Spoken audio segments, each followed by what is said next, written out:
Hello दोस्तों। तो स्वागत है आप सब लोगों का हमारे प्यारे इस channel read and learn by Ramesh sir में। तो जैसा कि आप थंबनेल देख के आए होंगे कि आज आपको लेंस की वन शॉट मिलने वाली है। ठीक है, इसमें केवल टॉपिक्स रहेंगे, न्यूमेरिकल्स नहीं रहेंगे। ठीक है, न्यूमेरिकल्स आपको अगले वीडियो में आपको मिलेंगे वन शॉट में सारे के सारे न्यूमेरिकल्स। ठीक है, इसमें जितनी टॉपिक्स है हमने सामने बोर्ड पर लिख दिया, आप देख सकते हैं। क्या है कि लेंस, लेंस के प्रकार, लेंस से संबंधित परिभाषाएं, लेंस की सारी प्रकृति क्या होती है, और एक किरण आरेख का नियम क्या होता है जो आपको प्रतिबिंब बनाने में मदद करता है। ठीक है, और लेंस द्वारा प्रतिबिंब कैसे बनते हैं, प्रतिबिंब का बनना पढ़ना है, फिर चिन्ह परिपाटी पढ़ना है कि कौन सी चीज के लिए चिन्ह कैसा रखना चाहिए, फोकस दूरी ऋणात्मक कब होगी, प्रतिबिंब की दूरी धनात्मक कब होगी, कब ऋणात्मक होगी, कब वस्तु दूरी ऋणात्मक होगी, सब कुछ जानकारी है। और देखिए आवर्धन क्या होता है, लीनियर मैग्निफिकेशन हम लोग पढ़ेंगे यहाँ पे। ठीक है ना, कि प्रतिबिंब की ऊंचाई बटा वस्तु की ऊंचाई का जो रेशियो होता है वो पढ़ेंगे। लेंस की क्षमता क्या होती है, किसे कहते हैं लेंस की क्षमता, इस पे कैसे कैसे न्यूमेरिकल्स बनेंगे वो टाइप्स सब बता दिए जाएंगे। और लेंस का यूज कहाँ होता है और लेंस की पहचान कैसे करें, लेंस की पहचान बिना उसको देखे केवल स्पर्श से पहचानना हो, या फिर स्पर्श नहीं करना हो, केवल उसके सामने से खड़े होकर उसको पहचानना हो तो कैसे पहचानेंगे।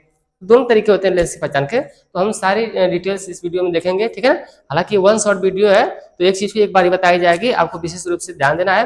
वीडियो को पॉज करके जहां समझ में आए वहां पे रिवाइज करके देख लेना है, वीडियो को पॉज करके लिख लेना जो जरूरी बातें आपको लगेंगी। ठीक है, क्योंकि एग्जाम आपका नजदीक है।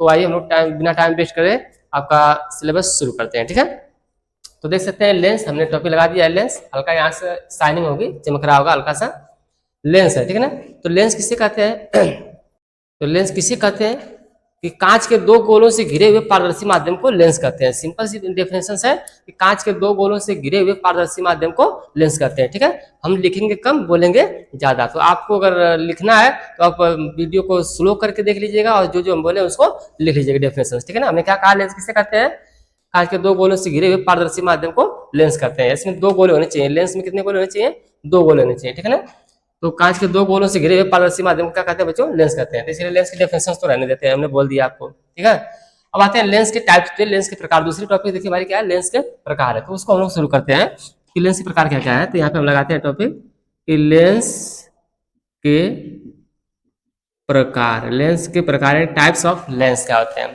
तो वैसे तो लेंस आपके 6 प्रकार के होते हैं, लेकिन वो हमें नहीं पढ़ना, हमें मेन रूप से जो सिलेबस के अकॉर्डिंग आता है 2 टाइप से सिर्फ वही पढ़ना है। ठीक है ना, 2 टाइप से जो आता है सिर्फ वही पढ़ना है। और 2 टाइप से कौन कौन से लेंस है आपके, एक है आपका अवतल लेंस और एक होता है उत्तल लेंस। ठीक है ना, तो पहले हम लिख लेते हैं कि उत्तल लेंस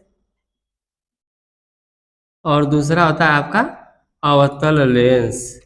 उत्तल लेंस और अवतल लेंस, यानी कि ये होता है आपका कॉन्वेक्स। ठीक है ना, कॉन्वेक्स, और ये होता है आपका कॉनकेव, कॉन्वेक्स और कॉनकेव लेंस। ठीक है, अंग्रेजी में से ही बोलते हैं कॉन्वेक्स, यानी उत्तल लेंस को कॉन्वेक्स और इसको कॉनकेव लेंस बोलते हैं। तो ये देखिए क्या होता है, डेफिनेशंस भी इनकी हम बोल दे रहे हैं, अच्छे फिगर के माध्यम से आपको बता देंगे। देखिएगा ये जो लेंस होता है दिखने में कुछ आपको ऐसा दिखेगा, ये ऐसा कुछ दिखेगा। ठीक है, ऐसा, और ये वाला जो लेंस है देखने में आपको कुछ ऐसा दिखाई देगा, ये इस तरीके से। तो ये जो लेंस है अवतल लेंस कुछ ऐसा होता है, उत्तल लेंस कुछ ऐसा होता है। अब इसकी डेफिनेशन हम बोल रहे हैं। ठीक है ना, क्या है ना कि एक्चुअली वन शॉट है ना, तो ज्यादा से ज्यादा हम लोग इसमें चीजें की बातें करेंगे और जहां बहुत जरूरी है वहां पे हम लोग क्या करेंगे, लिख दिया करेंगे। ठीक है ना, तो वन शॉट मतलब ये होता है, डिटेल्स में इसकी वीडियो दूसरी है। ठीक है, यहाँ पे केवल वन शॉट चल रहा है एग्जाम के पॉइंट ऑफ व्यू से। ठीक है, सारे टॉपिक को कंप्लीट कराई जा रही है एक वीडियो में। देखिएगा उत्तल लेंस क्या होता है, तो ये आपका उत्तल लेंस। तो उत्तल लेंस की पहचान होती है कि इसमें देखा जाए तो ये वाला हिस्सा आपका क्या होता है, बीच वाला होता है, और ये जो हिस्सा होता है ये किनारा होता है, इसका किनारा, और ये वाला भी हिस्सा से क्या है, किनारा है, यानी कि साइड है। ठीक है ना, किनारा। और यही कहानी इसमें भी होती है, यही कहानी इसमें भी होती है कि ये इसका कौन सा हिस्सा है, हम लिख नहीं रहे इस पर टिकला दे रहे, किनारे वाला है, ये बीच वाला है, ये किनारे वाला है। दोनों लेंसों में देख सकते हैं कि बीच वाला हिस्सा और किनारे वाला हिस्सा है। तो ये दोनों में खास अंतर क्या है कि यहाँ जो किनारे वाला हिस्सा है, यहाँ जो किनारे वाला हिस्सा है कैसा है, देखिए पतला है, पतला है, और ये वाला भी देखिए पतला है, और ये जो बीच में हिस्सा है कैसा है, मोटा है। ठीक है ना, यानी यहाँ पे कह सकते हैं कि ये बीच में कैसा होगा आपको, मोटा होगा, और किनारे पर कैसा होगा आपके लिए, पतला होगा। किनारे पर कैसा होगा, ये पतला होगा, और ये भी किनारे पर यानी कि इधर भी कैसा रहेगा, पतला। यानी कि आप डेफिनेशन इसकी बना सकते हैं कि वह लेंस जो किनारे पर पतला, वह लेंस जो किनारे पर पतला और बीच में मोटा होता है उसे उत्तल लेंस कहते हैं। हम एक बार और रिवाइज कर रहे हैं, वह लेंस जो किनारे पर पतला और बीच में मोटा होता है उसे उत्तल लेंस कहते हैं। ठीक है, आप इसे लिख लीजिएगा कॉपी में अपने। और ये देखिए कि ये यहाँ पे देखिए चौड़ा है, चौड़ा यानी कि मोटा है, ये किनारे पर देखिए यहाँ पे मोटा है, और किनारे पर देखिए कि यहाँ पर भी मोटा है, लेकिन बीच में कैसा है, पतला है, बीच में कैसा है, पतला है। तो आप डेफिनेशन से बना सकते हैं कि वह लेंस जो किनारे पर मोटा है और बीच में पतला है उसे क्या कहते हैं आप, अवतल लेंस कहते हैं। वह लेंस जो किनारे पर मोटा है और बीच में पतला है उसे क्या कहते हैं आप, अवतल लेंस कहते हैं। ठीक है, अच्छा बाकी जो टाइप्स के लेंस थे ना उसे नहीं लिया जाता है, केवल 2 टाइप्स के लेंस लिया जाता है। इसमें खास क्या लॉजिक होती है कि इसका जो प्रकाशिक केंद्र होता है, अभी आप जानेंगे प्रकाशिक केंद्र क्या होता है। इसका जो मिड पॉइंट प्रकाशिक केंद्र होता है ये बिल्कुल इसके बीच में होता है, ठीक है ना, प्रकाशिक केंद्र बिल्कुल इसके बीच में होता है। तो सिर्फ उन्हीं 2 लेंसों को लिया जाता है जिनमें प्रकाशिक केंद्र कहाँ हो, इनके बीच में। बाकी यहाँ पे और भी टाइप्स के ऐसे लेंस आपको मिल जाते हैं, ठीक है ना, ऐसे लेंस भी होते हैं, लेकिन इनमें क्या है, प्रकाशिक केंद्र है इन लेंस से बाहर होता है या फिर लेंस के किसी अन्य भाग पे होता है, तो बिल्कुल दोनों के बीच में नहीं होता है। ऐसे लेंसों को हमें नहीं पढ़ना होता है, ठीक है ना। सिर्फ वही 2 लेंस पढ़ेंगे जिनमें ये आपका ऑप्टिकल सेंटर जो है प्रकाशिक केंद्र बिल्कुल मिडिल में हो, सिर्फ उन्हीं 2 लेंस के बारे में पढ़ेंगे। इसको बोलते हैं उत्तर, इसको बोलते हैं अवतल, ठीक है। तो आपने चित्र देख लिया, इनकी डेफिनेशन भी आपने सुन लिया, लिखना है तो पॉज करिए, तुरंत लिख लीजिए। अब देखिए लेंस से संबंधित परिभाषाएं, आइए देखते हैं कि लेंस से संबंधित परिभाषाएं क्या क्या होती हैं। जो मिरर पड़ा होगा, दर्पण पड़ा होगा, मेरी वीडियो जाके देखिए दर्पण, उसमें अगर आप देखेंगे तो सारे डेफिनेशंस के नाम वही मिलेंगे आपको, बस थोड़ा सा इनमें डेफिनेशंस अलग हो जाती है लेकिन नाम वही रहते हैं, ठीक है। तो आइए देखते हैं कि कौन कौन सी इसमें डेफिनेशंस होती है। तो मैं इसको एक बार क्लीन कर देता हूँ, ठीक है। तो इसको क्लीन कर दिया जाए, और ये टॉपिक्स आपकी क्लीन नहीं की जाएगी, ऐसे कैसे पढ़ी रहेगी, जिससे मैं ये समझ में आया कि हमने क्या पढ़ लिया। हमने ये पढ़ लिया, एक ये 2, अब हम लोग लेंस से संबंधित परिभाषाएं देखने जा रहे हैं, ठीक है, परिभाषाएं। तो पहले किसी एक लेंस को देख लिया जाए कि आखिर हालांकि ये लेंस बने कैसे होते हैं, ठीक है ना। ये लेंस बने कैसे होते हैं, तो ये लेंस होता है ना, ये कांच का एक खोखला गोला होता है। जो लेंस होता है कांच का एक खोखला गोला होता है। तो ये क्या होता है, कांच का एक खोखला गोला होता है और उसी गोले का एक भाग होते हैं। लेंस होता है उसी कांच के 2 खोखले गोलों क्या होते हैं, भाग होते हैं। तो जब 2 गोला का नाम आ रहा है कि 2 गोला, 2 गोला का गोला, 2 गोला, जब 2 गोला का नाम आ रहा है तो पक्का कि 2 ठे रेडियस होगी, 2 ठे सेंटर ऑफ कर्वेचर होगा, मतलब कि 2 ठे वक्रता केंद्र और 2 ठे वक्रता त्रिज्याएं होंगी। तो सपोज करिए कि आपको यहाँ पे लेंस बना के दिखाया जा रहा है, पहले अवतल उत्तल लेंस से शुरुआत किया जाए। ये आप देख सकते हैं कि ये उत्तल लेंस है आपका, ठीक से बन जाओ उत्तल लेंस। चलो भाई जैसा बन गया देख लेते हैं। ये इसके बीच में क्या होता है बच्चों, प्रकाशिक केंद्र होता है। इसके बीच में क्या होता है, प्रकाशिक केंद्र होता है। और दूसरी बात कि ये जो गोला है, ये देख सकते हैं कि ये जो लेंस है, जो इसमें 2 भाग होते हैं। ये एक पहला भाग होता है और ये लेंस का दूसरा भाग होता है, ठीक है ना। ये पहला पार्ट है उस मिरर का और ये दूसरा है, ठीक है, कांच के 2 गोलों से मिलकर बना हुआ है। तो पहला गोला और ये लेंस, ये जो गोला का कटा हुआ भाग होता है, गोला का एक कटा हुआ भाग होता है, आपका कंप्लीट नहीं गोला यहाँ पे होता है, ठीक है ना। गोले का छोटा सा पार्ट होता है। बट अगर इस गोले को हम पूरा करें, ऐसे ऐसे इस गोले को अगर पूरा करें, सपोज करिए आप देख सकते हैं, हालांकि हमसे अभी सर्कल पूरा बनेगा नहीं बड़ा सा, ठीक है ना, ऐसे ये बनेगा। अगर इसको पूरा करेंगे तो हालांकि बड़ा अजीब अजीब सा बन रहा है, पर ऐसे कुछ मतलब कि ये गोला बन जाएगा। और ये देखिए ऐसे पूरा करेंगे तो इधर को जा रहा है ऐसे, ठीक है ना, ये इधर को ऐसे जा रहा है, ये इधर को ऐसे जा रहा है। तो यहाँ पे 2 गोले हैं ऐसे, ठीक है ना, ऐसे 2 गोले हैं। जाहिर सी बात जब ये 2 गोले हैं तो इस गोले का सेंटर यहाँ होगा, इस गोले का सेंटर यहाँ होगा और इस गोले का सेंटर यहाँ होगा। जब 2 सेंटर आ रहे हैं तो इनको 2 सेंटर के नाम से डालेंगे हम। इसको बोलेंगे C1, इसको आप बोलेंगे C2, सेंटर को। कब, अगर आप ऑप्टिकल सेंटर को O से डिनोट करेंगे तब। अगर ऑप्टिकल सेंटर को O से प्रदर्शित करते हैं तो आप सेंटर ऑफ कर्वेचर, सॉरी, ये जो होता है आपका वक्रता जो केंद्र होता है, ठीक है ना, वक्रता जो केंद्र होता है, इसको आप C1 C2 से दिखाएंगे। अच्छा, ये C1 इधर होगा, उधर होगा, इसको निर्धारित करने के लिए हम यहाँ से निर्धारित करते हैं। देखिएगा ये जो गोला है ये दूसरा वाला हिस्सा इधर आ जाता है और ये पहला वाला गोला का जो हमारा हिस्सा इधर आ जाता है। इसको डिसाइड कैसे करते हैं, जब हम इस गोले को कंप्लीट करते हैं तो हमारा पहला गोला इस साइड गया है और इसको जब कंप्लीट करते हैं तो दूसरा गोला इस साइड गया, यानी कि ये इधर की साइड कर हो रहा है तो इसका सब कुछ इधर होगा, यानी कि ये हमारा दूसरा पार्ट है तो इसको C2 दूसरा लिखेंगे इधर। ये हमारा पहला पार्ट है तो इसको हम लिखेंगे C1 इधर लिखेंगे, ठीक है। अब ये जो होता है ये वक्रता केंद्र, इसका ये वक्रता केंद्र और ये प्रकाशिक केंद्र।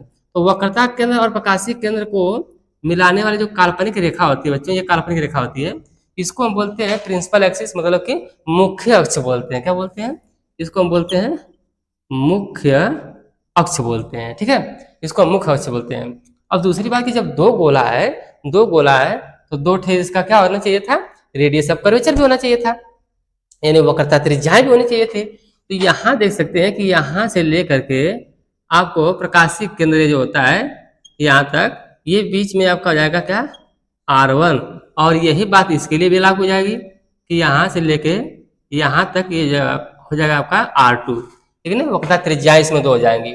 अब दूसरी बात कि अगर ये दो ठे है तो फिर फोकस भी इसमें दो ठे होना चाहिए था। ये जो उत्तर लेंस है आपका, इसमें बिल्कुल इसके और इसके मिड पॉइंट को ही, यानी कि इस रेडियस के हाफ को ही आप क्या बोलते हैं, फोकस बोलते हैं। तो हम मानते हैं यहाँ पे लगा लेते हैं कि यहाँ पे फोकस है आपका, और यहाँ इसका जो हाफ है इसको यहाँ पे अनुमान लगा लेते हैं कि यहाँ पे फोकस है, इसको F2 लिख देते हैं, फोकस F2 लिख देते हैं, ठीक है ना। अब कुछ बुक्स में यहाँ पे आप देखेंगे तो ये C1 नहीं होगा और ये C2 नहीं होगा, बल्कि यहाँ पे लिखा हुआ होगा कि 2F1 लिखा हुआ होगा, और यहाँ पे लिखा हुआ होगा आपका 2F2 लिखा हुआ होगा। अब ये लॉजिक समझिएगा कि ऐसा क्यों लिख के देता है 2F1 और 2F2 का क्या लॉजिक है। तो आपको पता है कि आप मिरर में पढ़ चुके हैं, दर्पण पढ़ चुके हैं कि F बराबर R/2 होता है, F बराबर R/2 होता है, ठीक है ना। या फिर ये कह सकते हैं कि R बराबर क्या होता है आपका 2F होता है, R बराबर क्या होता है 2F। अब आपको ये पता करना होगा कि जो ऑप्टिकल सेंटर होता है और जो फोकस होता है, इसके बीच की जो डिफरेंस होती है इसको हम बोलते हैं focal length. Focal length small से इसको डिनोट करते हैं स्मॉल f से, ये फोकल लेंथ होती है, यानी कि फोकस दूरी होती है, ठीक है ना। ये क्या होती है आपकी फोकस दूरी होती है। और यही फोकस दूरी जो है, देखिए कि ये जो F1, ये जो F होता है फोकस दूरी, ये इस रेडियस की हाफ होती है। ये जो फोकस दूरी होती है ये त्रिज्या की क्या होती है, आधी होती है। या कहिए कि त्रिज्या जो होता है इस फोकस दूरी का 2 गुना होता है, त्रिज्या जो होता है वो 2 गुना होता है। ये जो त्रिज्या देख रहे हैं यहाँ से लेके यहाँ तक, अगर ये जो गोला है, ये जो गोला है इसका जो सेंटर है यहाँ से यहाँ तक इसका त्रिज्या होगा। ये जो त्रिज्या है ना, ये जो त्रिज्या है ना, इसका आधा होता है ये, और या कहिए कि इसका दुगुना होता है ये। तो जब हम इतनी दूरी को f लिख सकते हैं तो इस पूरी दूरी को हम क्या लिखेंगे, इधर और f लिख सकते हैं F1। अगर यहाँ से F1 लिख रहे हैं तो इसको भी हम F1 लिख देंगे। तो यहाँ तक आने के लिए आपने 2 दाई F1 लिख दिया, तो इसीलिए यहाँ से लेके यहाँ तक के डिस्टेंस को आप क्या बोल सकते हैं, ये 2F1 पूरा कंप्लीट है, यानी कि ये 2F1 यहाँ तक हो जा रहा है, इसलिए आप इसको 2F1 के नाम से और इसको 2F2 के नाम से भी जानते हैं, ठीक है ना। यानी कि ये जो सेंटर बिल्कुल है, वक्रता केंद्र है, ये बिल्कुल इस फोकस दूरी का 2 गुना जगह पे स्थित रहता है, इसीलिए। ठीक, तो ये हो गया। और ये आप देख सकते हैं, तो ये इतनी चीजें क्या है कि आपके डिफरेंसेस हैं, आपके डिफरेंसेस जो एग्जाम में आने की संभावना होती है, इनसे टॉपिक आ सकते हैं, ये चीजें होती है, ठीक है। और भी होता है दर्पण का, सॉरी इसका मिरर का जो कि द्वारक होता है, मिरर का फोकस तल होता है, तो उस सॉरी लेंस का द्वारक है, लेंस का फोकस तल है, उस पर ज्यादा अभी ध्यान नहीं देना, ठीक है ना। तो आइए देखते हैं, तो इनकी डेफिनेशन को बारी बारी समझते हैं, ठीक है ना। इनकी डेफिनेशन को बारी बारी समझते हैं। इसको मिटाता हूँ, इसको मिटाता हूँ, क्योंकि मुझे सारे टॉपिक्स क्या करनी है, कंप्लीट करनी है, सारे टॉपिक्स कंप्लीट करनी है, ठीक है ना। तो आइए देखते हैं ध्यान से। हाँ, अब इसके बाद मैं लास्ट में आपको ये भी बताऊंगा कि इसमें से सबसे इंपॉर्टेंट कौन है एग्जाम की दृष्टि से, एग्जाम की दृष्टि से सबसे इंपॉर्टेंट कौन है जिससे आपको पढ़ के जाना चाहिए, ठीक है ना। तो वो मैंने वीडियो के लास्ट में बताऊंगा, ठीक है ना। तो आप बने रहिए हमारी वीडियो में और ध्यान से देखते रहिए, ठीक है। अगर समझ में आ रहा है तो × 2 की स्पीड पे कर दीजिए, और नहीं समझ में आ रहा है तो थोड़ा सा स्पीड कम करके देखिए आप, ठीक है ना। तो आइए देखते हैं परिभाषाओं में। सबसे पहले शुरू करते हैं, कहाँ शुरू करते हैं कि प्रकाशिक केंद्र से शुरू करते हैं, प्रकाशिक केंद्र, ठीक है। आप बार बार स्क्रीनशॉट लेके रख लीजिएगा, मैं मिटा दिया करूंगा, ठीक है ना। तो देखिए तो मैं लिख दे रहा हूं, देखिए पहले बोल दे रहा हूं, ठीक है ना। तो ये जो लेंस का मुख्य अक्ष है, तो हम कहते हैं कि मुख्य अक्ष पर स्थित वह बिंदु, लेंस के मुख्य अक्ष पर स्थित वह बिंदु जहां से होकर जाने वाले प्रकाश से किरण अपवर्तन के पश्चात बिना विचलित हुए सीधी निकल जाती है, ठीक है ना, बिना विचलित हुए सीधी निकल जाती है। अब मैं फिलहाल इन गोलों को पहले मिटा दे रहा हूँ, फिलहाल मैं पहले इन गोलों को जो कि मिटा दे रहा हूँ। इन गोलों की आवश्यकता तब तक मुझे थी जब तक मुझे आपको समझाना था कि त्रिज्या और ये कहाँ कहाँ है, ठीक है ना। अब इन गोलों को हम मिटाते हैं। अब आपको देखिए फ्रेश एकदम बिल्कुल जो जो चीजें थी सब आपको दिखाई दे रही है, ठीक है।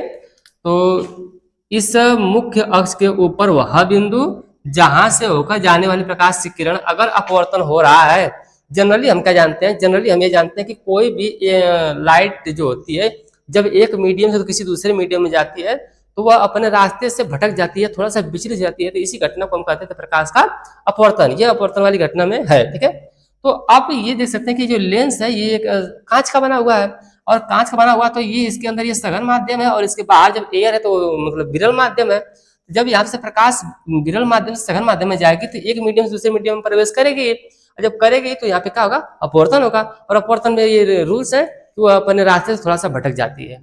लेकिन यहाँ पे क्या बताया जा रहा है, कहा जा रहा है कि अपवर्तन हो भी लेकिन रास्ते से भटके न, अपवर्तन हो भी और रास्ते से भटके ना, तो फिर उस पॉइंट को हम क्या बोलते हैं, प्रकाशिक केंद्र बोलते हैं। तो फिर उस पॉइंट को क्या बोलेंगे आप, प्रकाशिक केंद्र बोलेंगे। तो वही बात है कि लेंस के मुख्य अक्ष पर स्थित वह बिंदु जहां से होकर जाने वाली प्रकाश की किरण, जहां से होकर जाने वाली प्रकाश की किरण लेंस से बिना अपवर्तन के, ठीक है ना, लेंस से बिना अपवर्तन के सीधी निकल जाए, सॉरी बिना विचलित हुए सीधी निकल जाए, लेंस से अपवर्तन के पश्चात बिना विचलित हुए सीधी निकल जाए, थोड़ा सा भी विचलित नहीं होगी और ऐसे सीधी निकल जाएगी। तो इस बिंदु को, मुख्य अक्ष पर स्थित बिंदु को क्या हम बोलेंगे, प्रकाशिक केंद्र बोलेंगे। इससे कुछ किताबों में ओ से दिखाएगा तो कुछ किताबों में सी से दिखाता है, ठीक है ना। इसीलिए यहाँ से C1 C2 हटा दिया जाता है, ठीक। अब मैं इसी बात को यहाँ पे लिख दे रहा हूँ, ठीक, ओके।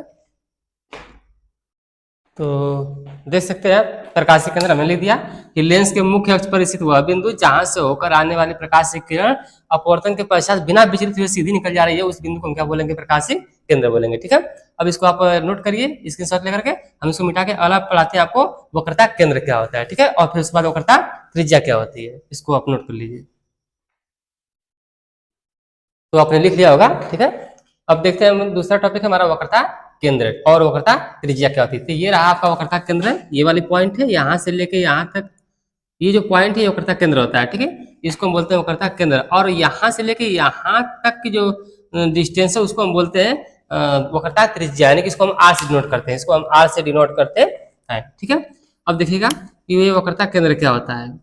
तो पहली बात तो हमने आपको शुरू में बता दिया कि जो लेंस होता है ये किसी कांच के गोले का एक भाग होता है, किसी खोखले गोले का एक भाग होता है, ठीक है। तो मान के चलिए कि कोई कांच का गोला रहा होगा जो गोल रहा होगा, ऐसे खोखला गोला गोल रहा होगा, तो जब ये गोल है तो इसका कोई ना कोई केंद्र होगा, इसका कोई ना कोई क्या होगा, केंद्र होगा। कोई भी गोल चीज है तो उसका क्या होता है, सेंटर होता है।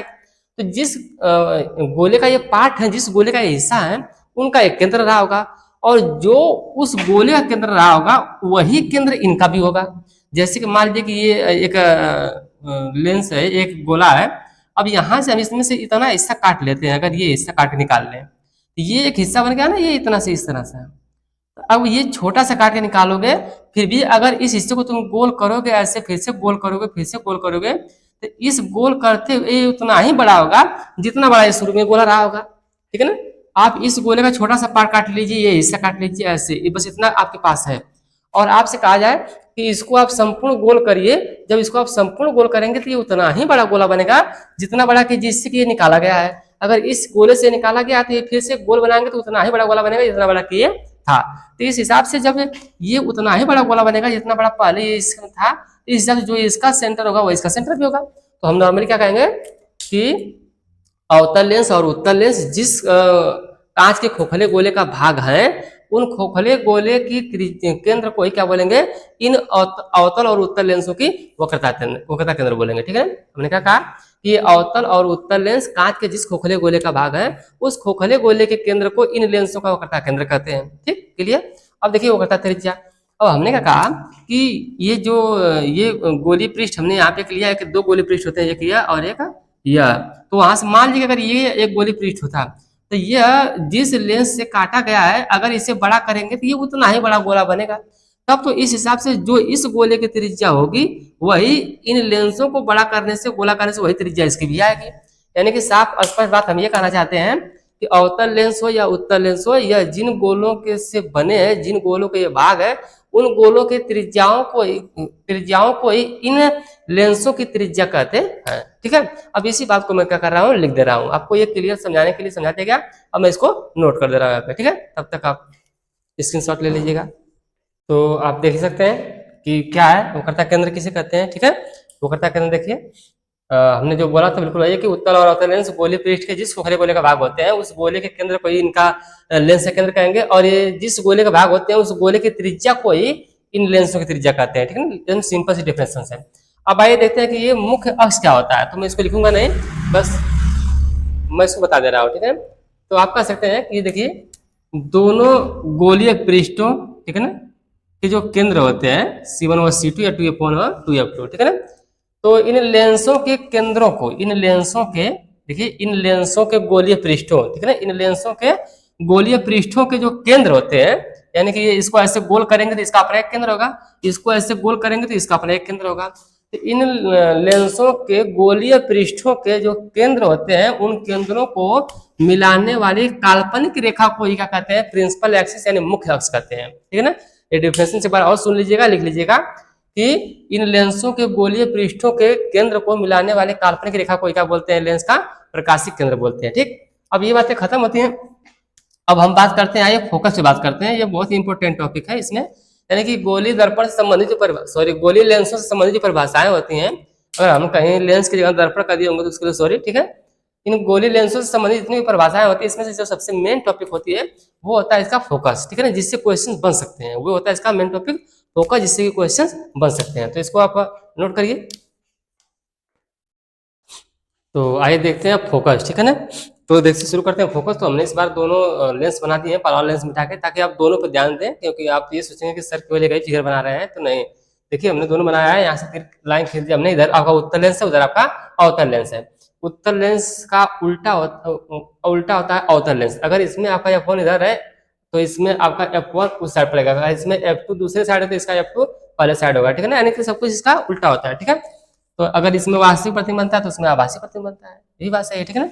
यहाँ पे प्रतिबिंब आपका बड़ा होता जाता है, इसमें आपका छोटा होता जाता है प्रतिबिंब। तो ये चीज है, इसमें उल्टा होता है, उसमें प्रतिबिंब सीधा होता है, तो सब एक दूसरे के उल्टे हैं। तो दो फोकस इसके पास भी होते हैं, दो फोकस इसके पास भी होते हैं, तो दोनों की अलग अलग डिफरेंसेस होती है, ठीक है। मैं यहाँ पे आपको समझाने की कोशिश करता हूँ कि डिफरेंसेस क्या है। तो हम देखिए ये मुख्य अक्ष है, और मुख्य अक्ष में बहुत सारे पॉइंट हो सकते हैं। मुख्य अक्ष के ऊपर बहुत सारे पॉइंट हो सकते हैं, केवल एक ही पॉइंट नहीं होता है, बहुत सारे पॉइंट होते हैं। लेकिन शर्त ये होती है कि हमें किसको दिखाना है किसको नहीं, देखे ध्यान से। इसमें परिभाषा क्या है कि उत्तर लेंस के मुख्य अक्ष पर स्थित वह बिंदु, अब यहाँ भी बिंदु है, यहाँ भी बिंदु है, यहाँ भी बिंदु है, तो वह बिंदु जहां से होकर जाने वाली प्रकाश की किरणें, जहां से होकर जाने वाली प्रकाश की किरणें लेंस से अपवर्तन के पश्चात मुख्य फोकस से होकर, सॉरी, जहां से जाने वाली प्रकाश की किरणें लेंस से अपवर्तन के पश्चात मुख्य अक्ष के समांतर जाती हैं, मुख्य अक्ष के समांतर जाती हैं। तो उस बिंदु को हम क्या कहते हैं, उस बिंदु को हम क्या कहते हैं, फोकस या प्रथम फोकस कहते हैं, उत्तर लेंस का प्रथम फोकस, ठीक है ना, ऐसे कहते हैं। फिर से एक बार समझ लीजिए, फिर से एक बार समझ लीजिए, आप कोई जल्दबाजी नहीं है।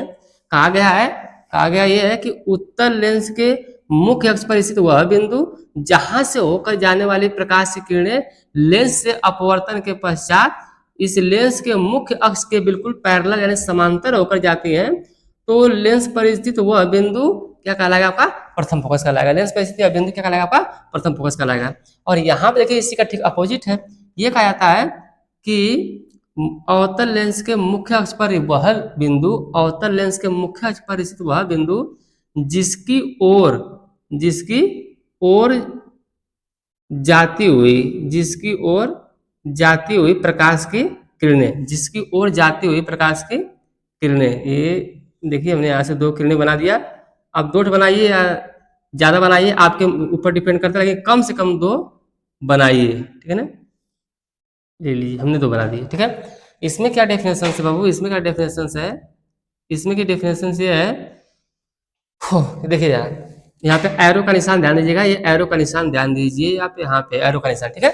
इसकी डिफिनेशन ये है कि अवतल लेंस के मुख्य अक्ष पर स्थित वह बिंदु जिसकी ओर जाती हुई प्रकाश की किरणें लेंस से अपवर्तन के बाद मुख्य अक्ष के समांतर जाती हैं, लेंस से अपवर्तन के बाद मुख्य अक्ष के समांतर हो जाती है, तो फिर मुख्य अक्ष पर स्थित इस बिंदु को हम क्या कहते हैं, अवतल लेंस का प्रथम फोकस कहते हैं। अब दोनों में डिफरेंस क्या है, दोनों में डिफरेंस क्या है, डिफरेंस है, बहुत बड़ा डिफरेंस है कि इसमें हम ये बोल रहे हैं कि जिस बिंदु से होकर जाने वाली किरणें अपवर्तन के पश्चात मुख्य से समांतर होती है, और इसमें बोल रहे हैं कि जिस बिंदु की ओर जाती हुई प्रतीत होने वाली किरणें, इसमें प्रतीत होने वाली किरणें लग रहा है कि हमको इधर जा रही थी पर उधर जाएंगे नहीं, यहीं से ऐसे सीधे पैरेलल हो जाएंगे, यहाँ से जाते हैं यहाँ से पैरेलल हो जाएंगे, इधर जाएंगे नहीं, इसलिए इधर डॉटर लाइन बना दिया गया है, ठीक है ना।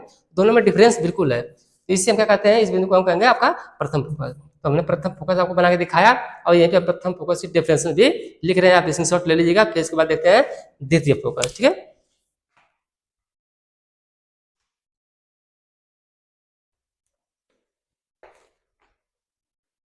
तो आप देख सकते हैं कि इसको आप स्क्रीनशॉट ले लीजिए, फिर आपको अगले टॉपिक मतलब द्वितीय फोकस पढ़ाया जाए, ठीक है ना। इसको आप नोट कर लीजिए। तो आइए देखते हैं द्वितीय फोकस क्या होता है, ठीक है। बिल्कुल आसान शब्दों में समझते हैं द्वितीय फोकस क्या होता है। क्या कि ये वीडियो हालांकि मैं बना रहा हूँ जिसमें लगभग 12:30 बज रहे हैं रात को, तो थोड़ा सा ठीक है, समझ सकते हैं आप, काफी रात हो चुकी है, तो फिर भी आप लोगों का एग्जाम नजदीक है इसलिए वीडियो बनाना पड़ रहा है, ठीक है। बच्चों की मदद के लिए हम लोग तैयार रहते हैं। आइए देखते हैं पहले उत्तर लेंस का द्वितीय मुखी फोकस या फोकस कहते हैं इसे। तो फिगर बिल्कुल वही है, हल्का सा हमने इसमें क्लीनिंग कर दिया है, सफाई, ठीक है। और ये इसका ऑप्टिकल सेंटर है, प्रकाशिक केंद्र है। प्रकाशिक केंद्र हमने आपको बता ही दिया कि जहां से जाने वाले प्रकाशिक किरण रास्ता पर न बदले वह बिंदु प्रकाशिक केंद्र कहलाता है। और द्वितीय फोकस की बात करें, अगर देखिएगा द्वितीय फोकस की बात करें तो कहा जाता है कि अगर मुख्य अक्ष के समांतर आने वाले प्रकाश किरण उत्तल लेंस में मुख्य अक्ष के समांतर आने वाले प्रकाश की किरणें अपवर्तन के पश्चात लेंस के मुख्य अक्ष पर स्थित जिस बिंदु से होकर जाती हैं, लेंस के मुख्य अक्ष पर स्थित जिस बिंदु से होकर गुजरती हैं, उस बिंदु को क्या कहते हैं, लेंस का द्वितीय फोकस, उत्तल लेंस का द्वितीय फोकस कहते हैं। उत्तल लेंस का द्वितीय फोकस करते हैं। उसका फिगर बिल्कुल ऐसे रहेगा, ठीक है ना। हमने क्या कहा, जैसे जैसे प्रकाश की किरण जा रही है बिल्कुल वैसे ही परिभाषा को समझ में आ जाएगी। देखिएगा, मुख्य अक्ष के समांतर जा रही है, मुख्य अक्ष से समांतर जाने वाली किरणें या आने वाली किरणें अब लेंस से अपवर्तन के पश्चात मुख्य अक्ष के जिस बिंदु से होकर जाती हैं, मुख्य अक्ष के अपवर्तन के बाद मुख्य अक्ष के जिस बिंदु से होकर जाती हैं, उस बिंदु को आप क्या कहते हैं, द्वितीय फोकस कहते हैं। यानी उस बिंदु को आप F2 के नाम से जानते हैं, द्वितीय फोकस के नाम से जानते हैं। अब इसमें देखते हैं, इसमें ये कहानी है कि जो कहानी इसमें होती है वही कहानी इसमें भी होती है। इसमें मुख्य से समांतर आएगी, ठीक है ना, इसमें मुख्य से समांतर आएगी। तो आप कह सकते हैं कि मुख्य अक्ष के समांतर आने वाले प्रकाश की किरणें, मुख्य अक्ष के समांतर आने वाले प्रकाश की किरणें लेंस के अपवर्तन के पश्चात मुख्य अक्ष पर स्थित जिस बिंदु से होकर आती हुई प्रतीत होती है, जिस बिंदु से होकर आती हुई प्रतीत होती है। एक्चुअली हमको पता है कि जब ये लेंस है, शीशा है, जब एक मीडियम से दूसरे मीडियम में जाएगा तो अपने रास्ते से मुड़ेगा जरूरी, अपना रास्ते से भटकेगा जरूर, सीधे जा नहीं सकता है। ये क्या होता है, इस लेंस को मैं थोड़ा सा ऊपर कर देता हूँ, लेंस को ऊपर नहीं करना है, इस प्रकार से किरणों को थोड़ा सा पास कर दीजिए जिससे आपको बताने में हमको अच्छा लगे और आपको भी बात समझ में आ जाए, ठीक है। ये यूं कर दीजिए आप प्रकाश किरणों को, ऐसे कर दीजिए तो बात बन जाएगी, ठीक है। और यहाँ से लिखना है, यहाँ पे F2 लिख दीजिए आप। ये यहाँ से हम भेज दे रहे हैं, काफी पास से इसके भेज रहे हैं जिससे बनाने में आसानी रहेगी। तो मुख्य से समांतर आने वाली किरणें लेंस से अपवर्तन के पश्चात जिस बिंदु से होकर आती हुई प्रतीत होती है, प्रतीत होती है, उस बिंदु को क्या बोलेंगे आप, उस बिंदु को आप बोलेंगे अवतल लेंस का द्वितीय फोकस। देखिए जरा यहाँ पे आप देखिए, बिल्कुल ठीक है। यहाँ पीछे डॉटर लाइंस बनाई जा रही हैं जबकि इधर वास्तविक लाइन बनाई जा रही हैं।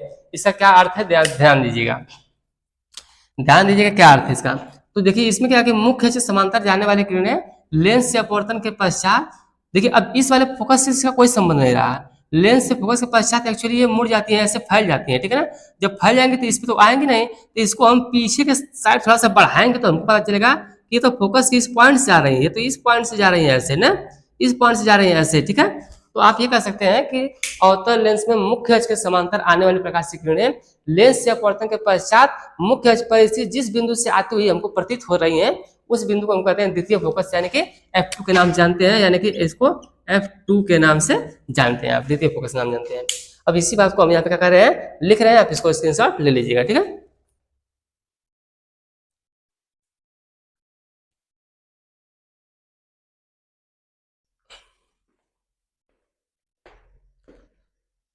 तो आपने स्क्रीनशॉट ले लिया होगा इसका, ठीक है। अब मैं इसको द्वितीय फोकस को कंप्लीट करके मिटाता हूँ। अब देखते हैं कि फोकस दूरी, एक छोटी सी टॉपिक है फोकस दूरी, उसको लिखाया नहीं जाएगा, बस बता दे रहा हूँ आपको क्या है फोकस दूरी। देखिए जो ये आप देख सकते हैं कि ये प्रकाशिक केंद्र है और ये फोकस है, ठीक है ना। तो प्रकाशिक केंद्र और फोकस के जो बीच की दूरी होती है इसी को बोलते हैं आप फोकस दूरी। और इधर भी देखिए प्रकाशिक केंद्र और फोकस होता है, तो यहाँ से होता है आपका फोकस दूरी। अभी तो फोकस दूरी भी प्रथम होती है और द्वितीय होती है, लेकिन दोनों के डिफरेंस में कोई अंतर नहीं होता है। और दोनों लेंसों के लिए डिफरेंस सेम होती है। प्रकाशिक केंद्र और फोकस के बीच की दूरी फोकस दूरी होती है। इससे भी प्रकाशिक केंद्र और फोकस के जो बीच की जो दूरी है ये आपकी क्या कहलाएगी, फोकस दूरी कहलाएगी। प्रकाशीय केंद्र और फोकस के बीच की दूरी क्या कहलाएगी आपके लिए? फोकस दूरी कहलाती है। ये आपके लेंस से संबंधित परिभाषाएं आपने देख लिया, हल्का सा बड़ी टॉपिक थी। अब देखते हैं कि लेंस की अभिसारी व अपसारी प्रकृति क्या होती है, ठीक है ना। तो मैं ये भी आपको समझा दे रहा हूँ, इसमें कोई खास टॉपिक है नहीं, ठीक है ना। आप अभिसारी पढ़े होंगे, अभिसारी यानी कि अभिसारी का अर्थ होता है, मैं यही पे बता दे रहा हूँ, अभिसारी। इसको इधर लिखा जाए, यहाँ पे लिख दिया जाए अभिसारी प्रकृति, अभिसारी प्रकृति। और यहाँ पे मैं लिख रहा हूँ अपसारी प्रकृति, अपसारी प्रकृति, ठीक है ना, अपसारी प्रकृति। देखिएगा ये अभिसारी प्रकृति और अपसारी प्रकृति यही समझ के क्लियर खत्म कर देते हैं कि जो लेंस होते हैं ये अभिसारी और अपसारी प्रकृति के होते हैं। तो आपने पढ़ा है कि अपसारी किसे कहते हैं? तो जब कोई प्रकाश किरणों का समूह किसी एक स्थान से निकलता हुआ दिखाई दे, आपको चारों दिशाओं में फैलता हुआ दिखाई दे, तो उसे हम अपसारी प्रकृति कहते थे या अपसारी किरण पुंज कहते थे। और अभिसारी किरण पुंज आपने क्या पढ़ा है कि जब प्रकाश किरणों का समूह किसी एक बिंदु पर आकर एकत्रित होता हुआ प्रतीत हुआ आपको कि एकत्रित हो रहा है, इसको हम बोलते थे अभिसारी प्रकाश किरणों का समूह कहते थे, ठीक है ना, या अभिसारी प्रकाश पुंज कहते थे। तो इसमें से कौन सा लेंस है, कौन सा लेंस है जो अपसारी प्रकृति का है और कौन सा लेंस अभिसारी प्रकृति का? तो मैंने इनके ऊपर लिख दिया है, देखिएगा अपसारी, और अगर छोड़ दें तो यहाँ लिखा है पसारी।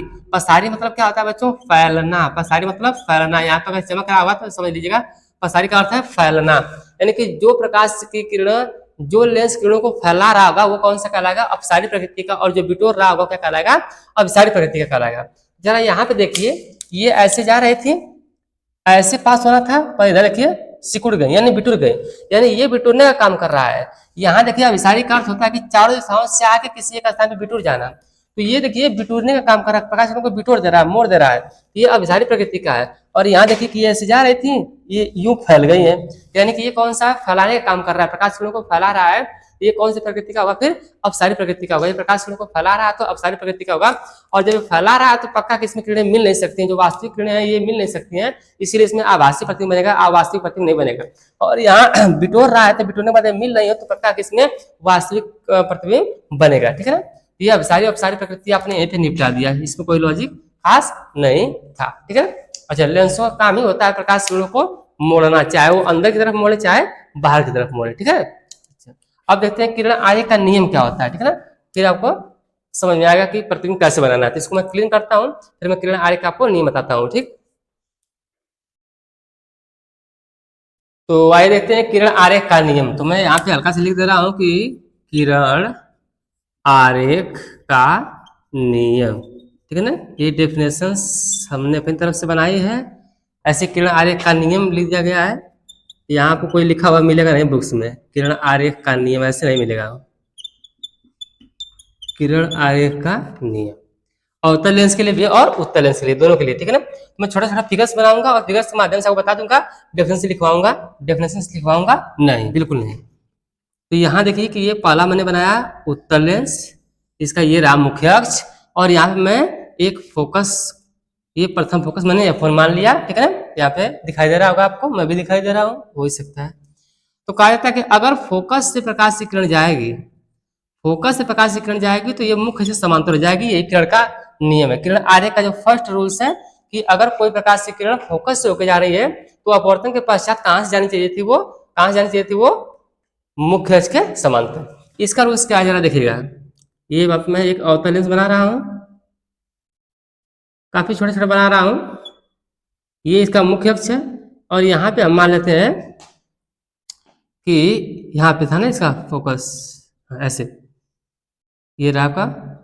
अब हम ये मान लेते हैं कि फोकस की तरफ जाने वाली किरणें, ये देखिए फोकस की तरफ जाने वाली किरणें, और वहां तक जाएंगी नहीं, ठीक है ना।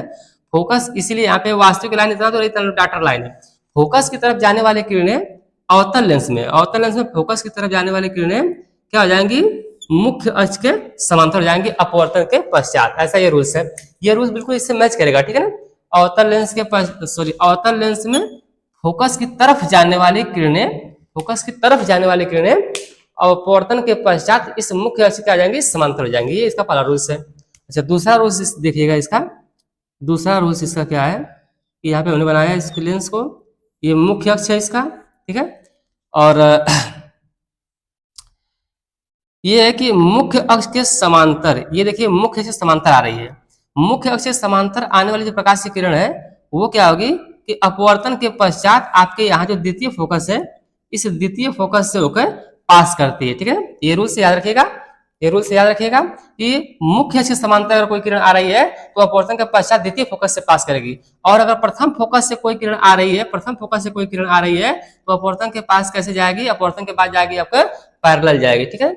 अब इसमें देखिएगा जरा, इसमें देखना जरा, इसमें देखना तुम, कोई दिक्कत नहीं होगी, कोई दिक्कत नहीं होगी। ये रहा इसका मुख्य अक्ष, और इधर देखिएगा, हाँ तो इसमें पैरेलल आई है। अब इसमें क्या है कि अगर मुख्य अक्ष के समांतर कोई किरण आएगी, अगर मुख्य अक्ष के समांतर कोई किरण आएगी, ये रहा मुख्य अक्ष के समांतर एक किरण, तो क्या होता है अपवर्तन के पश्चात, अपवर्तन के पश्चात ये इस द्वितीय फोकस से होके जाती हुई प्रतीत होती है, द्वितीय फोकस से जाती हुई प्रतीत होती है इधर ऐसे, मतलब ये जाएगी तो फैल जाएगी ऐसे, ठीक है ना। यानी ऐसा लगेगा कि आपको इस फोकस से होके जा रही है। ये इसका दूसरा रूल्स हो गया। तीसरा रूल्स देखिएगा, तीसरा रूल्स है बहुत आसान है। तीसरा रूल्स, ये लेंस है, यहाँ पे सब प्रकाशिक केंद्र वो होता है या सी भी मान सकते हैं। तीसरा रूल्स है कि अगर कोई भी किरण लेंस के प्रकाशिक केंद्र से होके जाएगी तो बिना विचलित हुए सीधी निकल जाएगी, बिना विचलित हुए सीधी निकल जाएगी, ठीक है ना। और इसमें देखिएगा ये जो है लेंस है अवतल लेंस, इसका ये प्रकाशिक केंद्र हो गया यहाँ पे। इसका भी वही रूल्स है कि अगर कोई किरण प्रकाशिक केंद्र से होकर जाएगी तो बिना विचलित हुए सीधी निकल जाएगी। यही तीन से किरण आरेख है, किरण आरेख का यही तीन नियम इसके लिए भी, यही तीन नियम इसके लिए भी। आप इसका स्क्रीनशॉट लीजिए, आपका ये भी कंप्लीट हो गया। अब हम लोग पढ़ते हैं कि लेंसों द्वारा प्रतिबिंब का बनना, लेंसों द्वारा प्रतिबिंब का बनना, ठीक है। भाई दोस्तों देखते हैं उत्तर लेंस द्वारा प्रतिबिंब का बनना, ठीक है ना। उत्तर लेंस द्वारा प्रतिबिंब का बनना, पेपर में इससे एक प्रश्न आने वाला है किरण आरेख बनाने के लिए, ठीक है ना। किरण आरेख बनाने के लिए आएगा, देखिए आपसे किरण आरेख बनाने जा रहे हैं, ठीक है। तो देखिए उत्तर लेंस द्वारा प्रतिबिंब का बनना पढ़ने जा रहे हैं, तो इसके लिए आपको एक विशेष ध्यान रखना होगा कि उत्तर लेंस से प्रतिबिंब बनने की कुल 6 स्थितियां होती हैं। तो यहाँ पे आप हम लिख दे रहे हैं कि इस लेंस से प्रतिबिंब बनने की, प्रतिबिंब बनने की कुल 6 स्थितियां होती हैं, कुल 6 स्थितियां होती हैं, ठीक है ना। वो भी 6 कहाँ कहाँ होती हैं आपको दिखा दे रहे हैं, यहाँ पे दिखा दे रहे हैं, देखिएगा जरा। ये लेंस है आपका ऐसे, और ये आपका F1 है, और इधर आपका F2 है, फिर इधर आपका ये C2 जिसे हम 2F2 का दे रहे हैं, इधर आपका है C1 जिसे आप 2F1 का दे रहे हैं, और देखिए इधर होता है आपका अनंत, दिखाई दे रहा होगा आपको, इधर इन्फिनिट होता है अनंत, और इधर भी क्या होता है आपका इन्फिनिट होता है। तो पहला पॉइंट है कि जब ऑब्जेक्ट आपका इन्फिनिट पे हो, ठीक है ना, हल्का मैं दिख रहा हूँ इसे दिखाई दे रहा होगा, एक मिनट, हाँ बिल्कुल दिखाई दे रहा है। ये आपका देखिए ये आपका इन्फिनिट पॉइंट है, इन्फिनिट अनंत पे जाएगा। दूसरी बात है कि ये जो आपका 2F1 है, एक बार ऑब्जेक्ट 2F1 और इन्फिनिट के बीच में रहेगी, ये पहली कंडीशन। दूसरी कंडीशन, तीसरी है कि डायरेक्ट इस 2F1 पे ही रहेगी, ये तीसरी कंडीशन। चौथी है कि इस फोकस, प्रथम फोकस और इस 2F1 के बीच में होगी चौथी पॉइंट, और फिर फोकस पे होगी तो ये 5वीं पॉइंट, और फिर फोकस और ये जो प्रकाशिक केंद्र इसके बीच में नहीं रखा जाएगा, ये 6वीं पॉइंट। यानी कि 6 कंडीशन इसमें क्या करती है, बनती है। प्रतिबिंब बनाने के लिए कुल कितनी कंडीशंस होती हैं, 6 कंडीशंस होती हैं, ठीक है। तो इसमें मिटा देता हूँ आपको बारी बारी। प्रथम स्थिति, प्रतिबिंब बनाने की जो प्रथम स्थिति इसे पढ़ते हैं हम लोग। ये प्रतिबिंब बनाने की चौथी स्थिति बच्चों प्रथम स्थिति है, थोड़ा सा ऊपर लिखता हूँ और इसे मिटा दे रहा हूँ। हाँ, प्रतिबिंब बनाने की ये प्रथम स्थिति है, प्रथम स्थिति, ठीक है। प्रथम स्थिति देखते हैं, तो इस बार हम कहाँ रखते हैं, सबसे पहले ऑब्जेक्ट को कहाँ मान लेते हैं बच्चों, अनंत मान लेते हैं। ये रहा आपका ऑब्जेक्ट, और ऑब्जेक्ट को अनंत मान लेंगे, ठीक है। अच्छा मैंने इधर कुछ लिख रखा है, इसको जरा ध्यान देना कि जब जब आप प्रतिबिंब बनाते हैं, किरण आरेख बनाते हैं, तो उसके लिए 3 सवाल आते हैं, 3-4। प्रतिबिंब कहाँ बनेगा, प्रतिबिंब की प्रकृति क्या होगी, मतलब वास्तविक होगी या आभासी होगा, प्रतिबिंब की साइज क्या होगी, छोटा होगा कि बड़ा होगा, प्रतिबिंब लेंस के आगे बनेगा कि पीछे बनेगा, ठीक है ना। और यहाँ पे एक और चीज होती है उल्टा और सीधा, वास्तविक और आभासी तो होता है, साथ में और होता है कि उल्टा बनेगा या सीधा बनेगा, यह आपको बताना पड़ेगा, ठीक है ना। उल्टा बनेगा कि सीधा बनेगा। तो हर प्रश्न करने के बाद हम इसमें से आपको बताएंगे कैसा वो बनेगा, आपको ऐसे जवाब देना पड़ता है, ठीक है ना। तो हम लोग पढ़ रहे हैं लेंस द्वारा प्रतिबिंब का बनना, आइए देखते हैं। तो अभी आप कुछ रूल्स भी पढ़े थे, किरण आरेख का नियम यहाँ पे 1, 2, 3 मैंने पढ़ाया था अभी। कि अगर प्रथम फोकस से जाएगी तो समांतर निकलेगी, और समांतर आएगी तो फोकस से जाएगी, और मुख्य अक्ष के प्रकाशीय केंद्र से जाएगी तो बिना विचलित हुए निकल जाएगी। तो आइए देखते हैं कि सबसे पहले हम क्या कर लेते हैं कि यहाँ से एक किरण समांतर ले लेते हैं, ये राम मुख्य अक्ष के समांतर। अब आपको बता दें कि अगर समांतर किरण जाएगी तो कहाँ से जाएगी, इसके फोकस से जाएगी, तो ये रहा इसका फोकस पॉइंट, बस फोकस पॉइंट से हम इसको भेज देंगे, ठीक है ना। अब दूसरा किरण हम ले लेते हैं, इससे ले लेते हैं, इसके इस प्रकाशीय किरण से ले लेते हैं, ऐसे प्रकाशीय किरण से ले लीजिए, ठीक है। ओ नो नो, एक खास बात तो आप बताना भूल गए हमको, क्षमा चाहते हैं बच्चों, सॉरी सॉरी। जब ऑब्जेक्ट अनंत पे है तो आप इसको मान लीजिए कि बहुत बड़ी ऑब्जेक्ट है, ऑब्जेक्ट की साइज यहाँ पे अनंत पे है, ऐसे मान लीजिए, बड़ी साइज में, छोटी साइज में भी बना सकते हैं, कोई दिक्कत नहीं है। कि एक खास बात आप याद रखिएगा, मैं बोल दे रहा हूँ, नोट कर लीजिएगा कि अनंत से जब कोई किरणें आती है तो हमेशा पैरेलल आती हैं, जो भी दो किरणें आएंगी वो एक दूसरे के पैरेलल आएंगी। इसलिए मैं यहाँ से एक किरण ऐसे भेज दिया था और एक किरण ऐसे भेज रहा था, तो ये मैं गलत कर रहा था, क्योंकि ये दोनों किरणें पैरेलल नहीं थी। अनंत से आने वाली दो या दो से अधिक किरणें जितनी भी होंगी सब एक दूसरे के समांतर मानी गई है हमारे भौतिक शास्त्रियों के द्वारा। इसलिए यहाँ से एक किरण ऐसे आ रही है, तो ठीक इसी के पैरेलल हम एक और किरण लेके आएंगे, ठीक इसी के पैरेलल हम एक और किरण लेके आएंगे। तो देखिए मैं यहाँ से किरण ले रहा हूँ ऐसे, और यहाँ पे ऐसे बन जाएगा इसका क्या, प्रतिबिंब। तो अब रूल्स देखिए कि रूल्स से खिलाफ तो नहीं गए हम लोग। देखिए पैरेलल आ रही थी, ये पैरेलल आई तो कहाँ से गई, द्वितीय फोकस से, पैरेलल आई तो कहाँ से गई, द्वितीय फोकस से। और रूल्स हम पहले भी पढ़ाए थे कि पैरेलल आएगी तो कहाँ से आएगी, द्वितीय फोकस से आएगी, ठीक है ना। पैरेलल का अर्थ है समांतर। तो यहाँ पे देखिएगा, अब जहाँ पे प्रतिबिंब कहाँ बनेगा, तो जहाँ पे किरणें एक दूसरे को काटेंगी वहीं पे क्या बनेगा, प्रतिबिंब बनेगा। जहाँ पे किरणें एक दूसरे को काटेंगी वहीं पे बनेगा आपका प्रतिबिंब बनेगा। तो किरणें कहाँ काट रही है, द्वितीय फोकस पे, यानी कि द्वितीय फोकस पे क्या बनेगा, आपका प्रतिबिंब बनेगा। यानी कि यहाँ से पूछेगा कि प्रतिबिंब कहाँ बनेगा, तो आप बताएंगे सर F2 पर, F2 पर। पहला सवाल का जवाब आपका मिल गया, F2 पर यानी द्वितीय फोकस बनेगा, ठीक है। दूसरा सवाल है कि प्रतिबिंब की प्रकृति क्या है, वास्तविक है क्या आभासी है। तो आपका सवाल ये होगा कि जब प्रकाश की किरणें वास्तव में अगर मिल रही होंगी तो वह वास्तविक प्रतिबिंब होगा। तो यहाँ तो वास्तव में मिल रही है, ठीक है ना, कोई भी काल्पनिक रेखा है ही नहीं, तो यहाँ पे प्रतिबिंब कैसा आपका वास्तविक है, वास्तविक है। और दूसरी बात की उल्टा होगा कि सीधा होगा, तो यहाँ पे प्रतिबिंब उल्टा होता है, ठीक है ना। तो मैं टिक लगा दे रहा हूँ, उल्टा टिक लगा दे रहा हूँ, उल्टा होता है। और अगला क्वेश्चन कि प्रतिबिंब की साइज क्या होगी। अब देखिए कि वस्तु इतना बड़ी है, वस्तु आपकी इतना बड़ी है, प्रतिबिंब एकदम पॉइंट के आकार का है, तो प्रतिबिंब यहाँ पे आपका छोटा नहीं बनेगा, आप कहेंगे बहुत छोटा बनेगा, ठीक है ना, बहुत छोटा बनेगा आपका प्रतिबिंब। कैसा होगा, बहुत छोटा होगा, हाईली ऑब्लाइज्ड होगा, ठीक है ना, सॉरी हाईली डेमनिस्ड होगा, बहुत ही ज्यादा छोटा होगा, हाईली डेमनिस्ड कहते हैं, पॉइंट के आकार का, बिंदु के आकार का बनेगा। और प्रतिबिंब कहाँ बनेगा, लेंस के पीछे के आगे, देखिए लेंस के पीछे बन रहा है, तो लेंस के पीछे बनेगा। बस इतने सारे सवालों का जवाब आपको देना था, ठीक है। ये रहा आपका प्रथम स्थिति का कंडीशन, इसको आप नोट करिए, फिर मैं द्वितीय कंडीशन आपको ले सामने बनाता हूँ, ठीक है। इसको पहले आप नोट करिए तुरंत। तो ठीक है, आप नोट कर लिए होंगे। अब मैं इसको मिटाता हूँ और हल्का सा आगे बढ़ाता हूँ फिगर को। तो यहाँ पे इसको मिटा दिया जाए, इसको अब मैं फिगर बार बार बनाऊंगा तो मुझे विलम्ब होगा, ठीक है ना, इसलिए मैं एक ही फिगर को रखता हूँ। अब मैंने बताया था कि अभी आपको कि 6 कंडीशंस है कुल, कितनी कंडीशंस है, 6 कंडीशंस है। तो पहली कंडीशन से कि आपकी वस्तु अनंत पे हो, दूसरी कंडीशन से कि अनंत और 2F1 के बीच में कहीं पर होनी चाहिए, इसलिए मैं इस बार वस्तु को यहाँ मान लेता हूँ, यहाँ मान लेता हूँ, ठीक है ना। और दूसरी बात की ये जो आप मानते हैं कि कौन चीज कहाँ पे है, तो ये आपको गोला प्रकार से बनाना पड़ता है। पहले आप गोला प्रकार से लेकर के ऐसे 2 गोला बनाएंगे, ऐसे 2 गोला बनाएंगे और ऐसे कट मारेंगे, तो यहाँ पे इसका जो केंद्र आएगा, यहाँ पे इसका जो केंद्र आया होगा गोला बनाने से, इसी को आप C1 C2 के नाम से देंगे। अब फिर यहाँ से इसका आधा लेंगे तो आधा आपका F1 वगैरह आएगा, F1 F2, ठीक है ना। बिना गोला प्रकार के करेंगे तो आपका गलती हो जाएगा, आपसे बनेगा ये नहीं, तो इस बात का ध्यान रखना है आपको। हालांकि हमने ये अनुमान से बनाया है, तो हमारे पास तो मार्कर हम तुरंत आप घटा बढ़ा देंगे, ठीक है ना। देखिएगा, तो ये अब यहाँ पे ऑब्जेक्ट आ गई है, इस खिसक के अनंत और 2F1 के बीच में आ गई है, दूसरी कंडीशन से, ये सेकंड कंडीशन है। तो यहाँ पे लिख दीजिएगा आपकी द्वितीय कंडीशन, यानी कि द्वितीय स्थिति लिख दीजिएगा, ठीक है ना, द्वितीय स्थिति।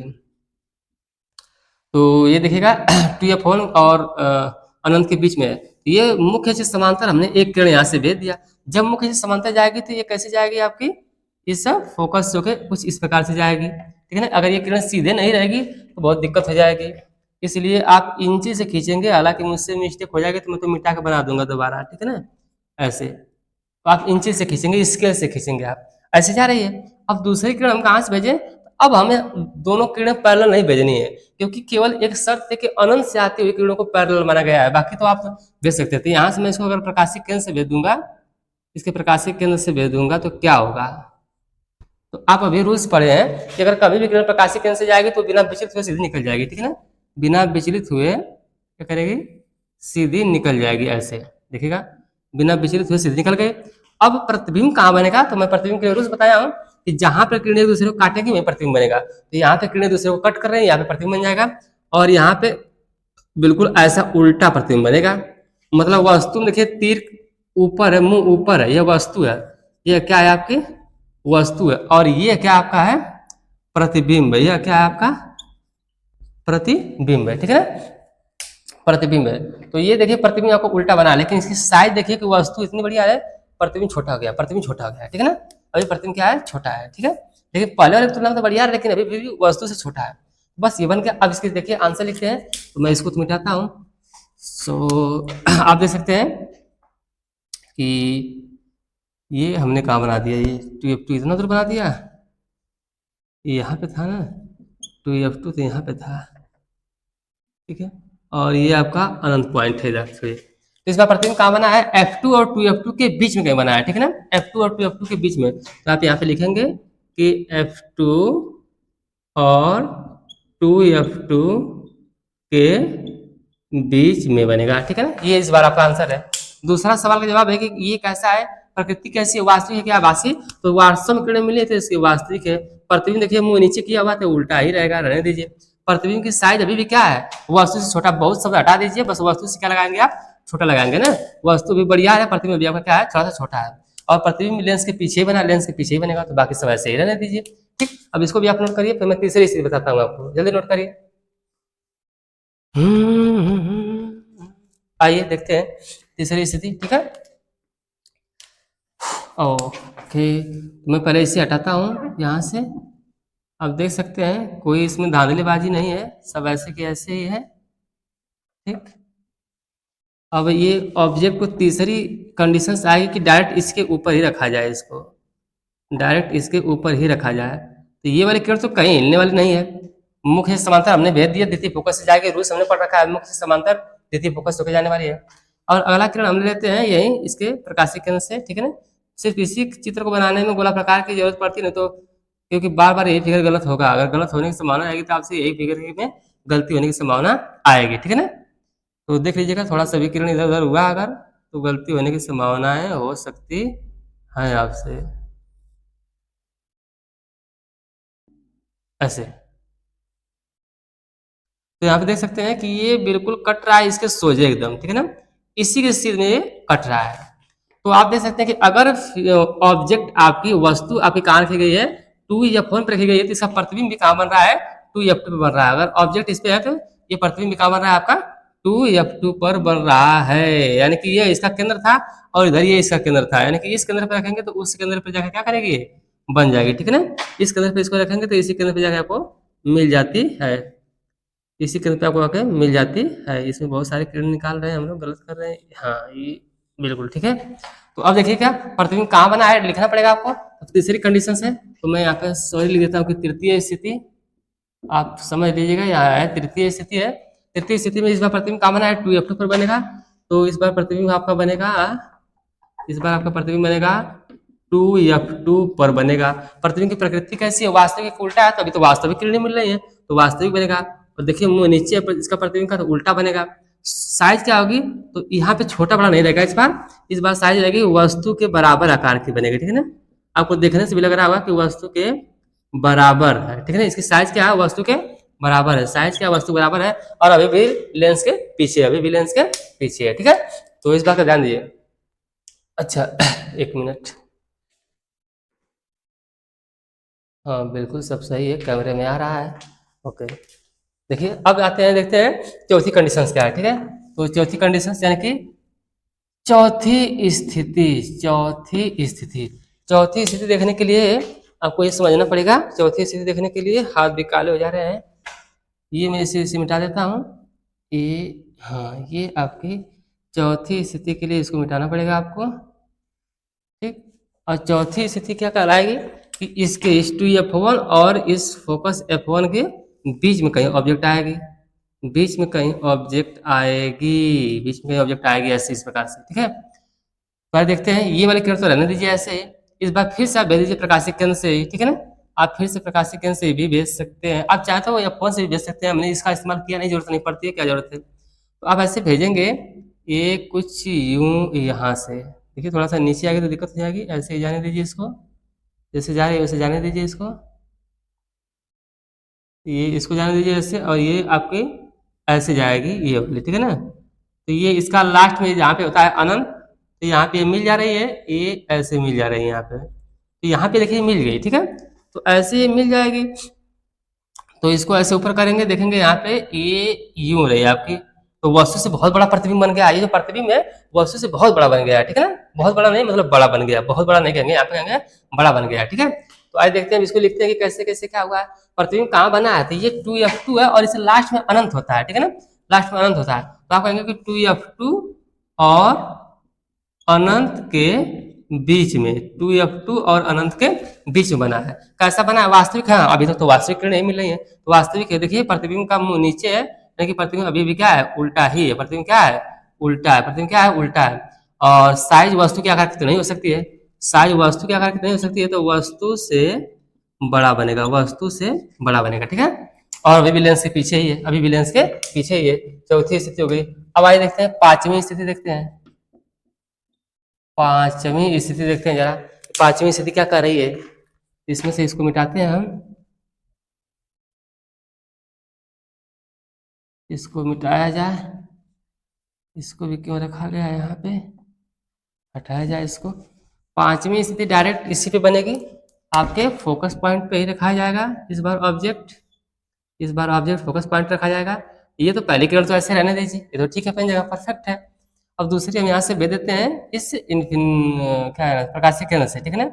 ऐसे इस प्रकाशीय किरण से, सॉरी ये, हाँ ये मेरा प्रकाशीय किरण से ऐसे भेजेंगे इसको। तो आप देख सकते हैं मेरे मार्कर चलाने में थोड़ा सा भी मिस्टेक हो जाएगा तो दिक्कत हो जाएगी, मेरे मार्कर चलाने में थोड़ा सा भी दिक्कत हुई तो दिक्कत हो जाएगी। ये कुछ ही हो रहा है।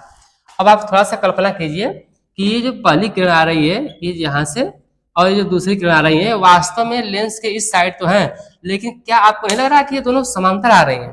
ये दोनों कैसे आ रही हैं, समांतर आ रही हैं, पैरेलल आ रही हैं। और दो समांतर जब किरणें जा रही होती हैं तो वास्तव में ये कभी मिलती नहीं है, यानी कि इसको माना जाता है कि ये अनंत पे जाके मिलेंगे। इसको माना जाता है कि कहाँ मिलेंगे, ये अनंत पे मिलेंगे। तो वास्तव में तो ये नहीं मिलेंगे, ठीक है ना, ये अनंत पे मिलेंगी। तो ये अनंत मिलेंगे, तो यानी कि अब हम यहाँ से ये कह सकते हैं कि सर ये दोनों तो वास्तव में इधर मिले है नहीं, दिखाई दे नहीं रही है।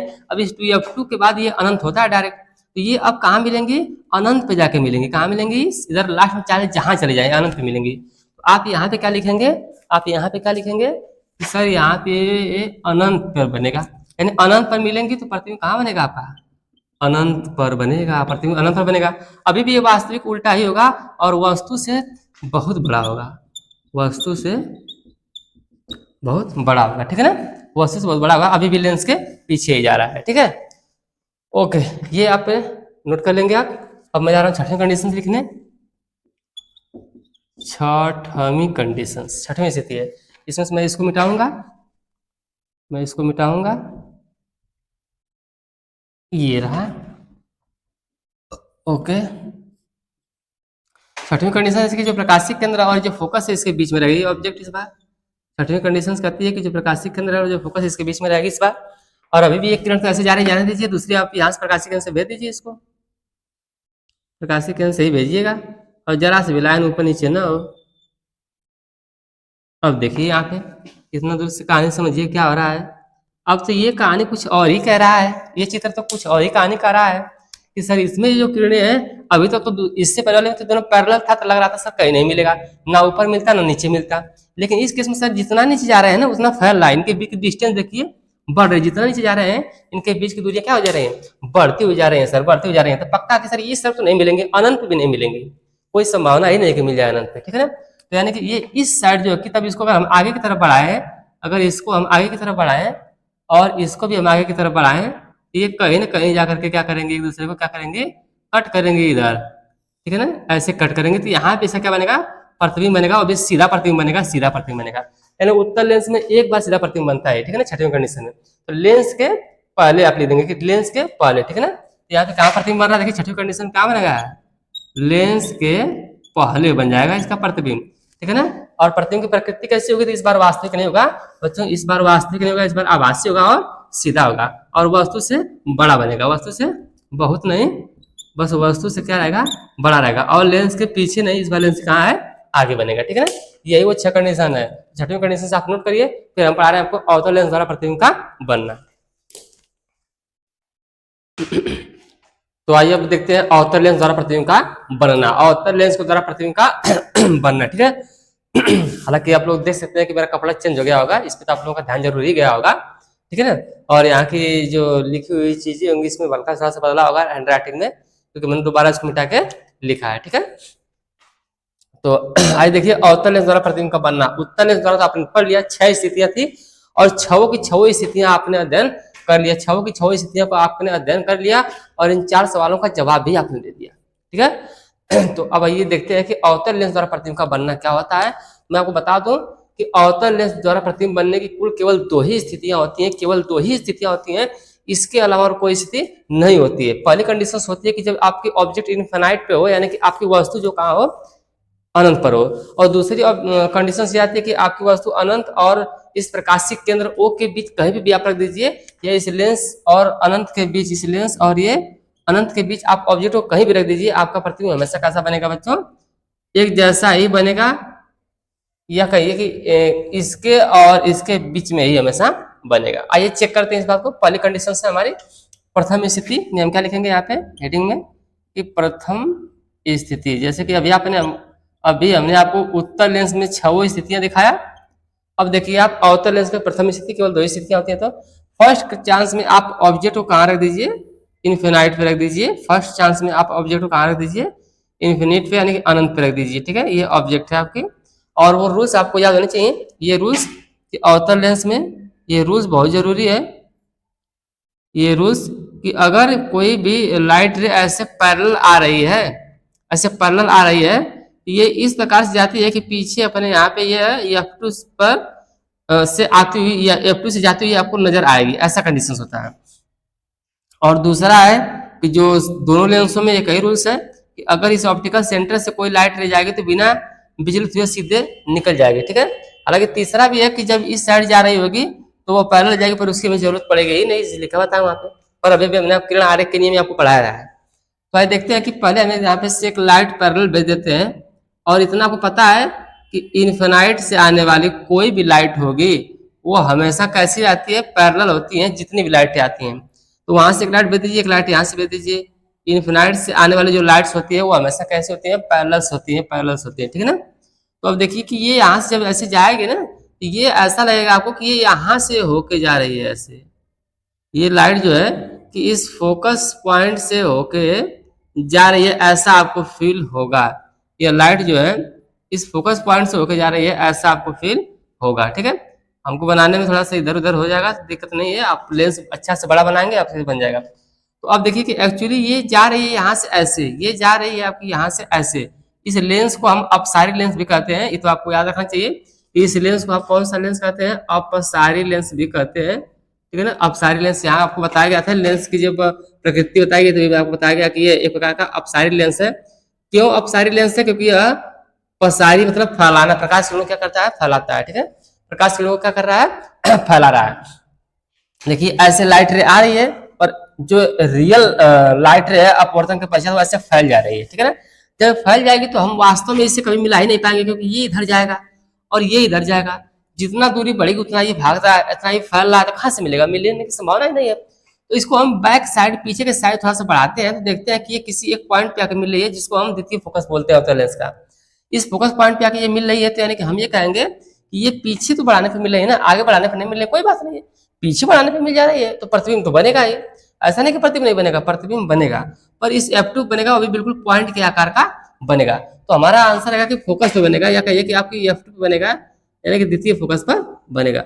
दूसरा है कि आपका वास्तविक होगा कि आभासी होगा। तो यहाँ पे जब ये वास्तविक लाइनें तो वास्तव में मिली ही नहीं, हम तो पीछे किए लेंस के आभासी लाइनों को बढ़ाए हैं, काल्पनिक लाइनों को बढ़ाए हैं, तो प्रतिबिंब कैसा होगा, आभासी होगा और सीधा होगा, आभासी होगा और सीधा होगा। अब प्रतिबिंब की साइज की बात करें तो प्रतिबिंब की साइज बिल्कुल पॉइंट के आकार का बनेगा, बिंदु के आकार का बनेगा। ठीक है ना, छोटा बड़ा तो नहीं बनेगा। यहाँ पे ये आप कह सकते हैं कि छोटा को यहाँ पे रहने दीजिए, ऐसे लिखा, इसमें तो कोई दिक्कत नहीं है, बड़ा भी रहने दीजिए। यहाँ पे दीजिए कि प्रतिबिंब जो बनेगा बिंदु के आकार का बनेगा, बिंदु के आकार का। ये वाला पे आप साइड टिक लगाएंगे, इस वाले पे, इस वाले को आप साइड टिक करेंगे कि बिंदु के आकार का प्रतिबिंब बनने वाला है यहाँ पे। अच्छा, लेंस के आगे कि लेंस के पीछे? नहीं, लेंस के पीछे तो नहीं जाना, लेंस के पहले ही रहना है, लेंस के पहले, लेकिन लेंस के आगे ही आपको रहना है, यानी ये प्रतिबिंब लेंस के आगे ही बनना है, ठीक है ना। बात क्लियर हो गई? ये रही आपकी प्रथम स्थिति, ठीक है। अब मैं आपको बताता हूँ कि सेकेंड कंडीशन क्या है, द्वितीय स्थिति क्या है, ठीक है। तो द्वितीय स्थिति में अगर आपको लिखना होगा तो इसका आप स्क्रीनशॉट ले लीजिए, क्योंकि द्वितीय स्थिति में इसी बताने जा रहा हूँ, ठीक है ना। आप चाहे तो इसे ले सकते हैं। तो आपने स्क्रीनशॉट ले लिया होगा। देखिए, मैं द्वितीय कंडीशन से कहने जा रहा हूँ कि ऑब्जेक्ट कहीं पर भी हो, आपकी ऑब्जेक्ट कहीं पर भी हो, द्वितीय स्थिति ये कर रही है, द्वितीय स्थिति, द्वितीय स्थिति ये कह रहा है कि ऑब्जेक्ट इनफाइनाइट और इस लेंस के प्रकाशीय केंद्र के बीच में कहीं भी रख दीजिए, कहीं भी रख दीजिए, आपका प्रतिबिंब हमेशा इस फोकस और प्रकाशीय केंद्र के बीच में ही बनेगा, या कहिए कि लेंस और फोकस के बीच में ही हमेशा प्रतिबिंब आपका बनेगा। आइए ट्राई मारते हैं, कहीं भी रख जरा चेक करते हैं, ठीक है ना। ऑब्जेक्ट कहीं भी रखिए, ठीक है ना, इनफाइनाइट और लेंस के बीच, लेंस के बीच कहीं पर भी वस्तु रखी हो, कहीं पर भी वस्तु रखी हो। हालांकि सब में ऐसे प्रश्न होते हैं, पर हमने यहाँ पे क्या कर दिया कि प्रश्न केवल एक लोगों का भी बनाए हैं हम, बाकी सबका बना नहीं रहे थे। ऐसे सबका प्रश्न बनता है, ठीक है ना। कहीं पर भी रख दीजिए जरा। तो मैं चेक करता हूँ कि एक बार यहाँ पे रख के चेक करता हूँ, ये चलो यहाँ पे रख देता हूँ एक बार यहाँ पे, क्योंकि ये अनंत और लेंस के बीच में, एक्चुअली ये लाइट रे तो ऐसे ही जाएगी, इसमें तो कोई डाउट्स नहीं है, ठीक है। बट दूसरी आप क्या करिए कि प्रकाशिक केंद्र से भेज दीजिए, ऐसे ऐसे।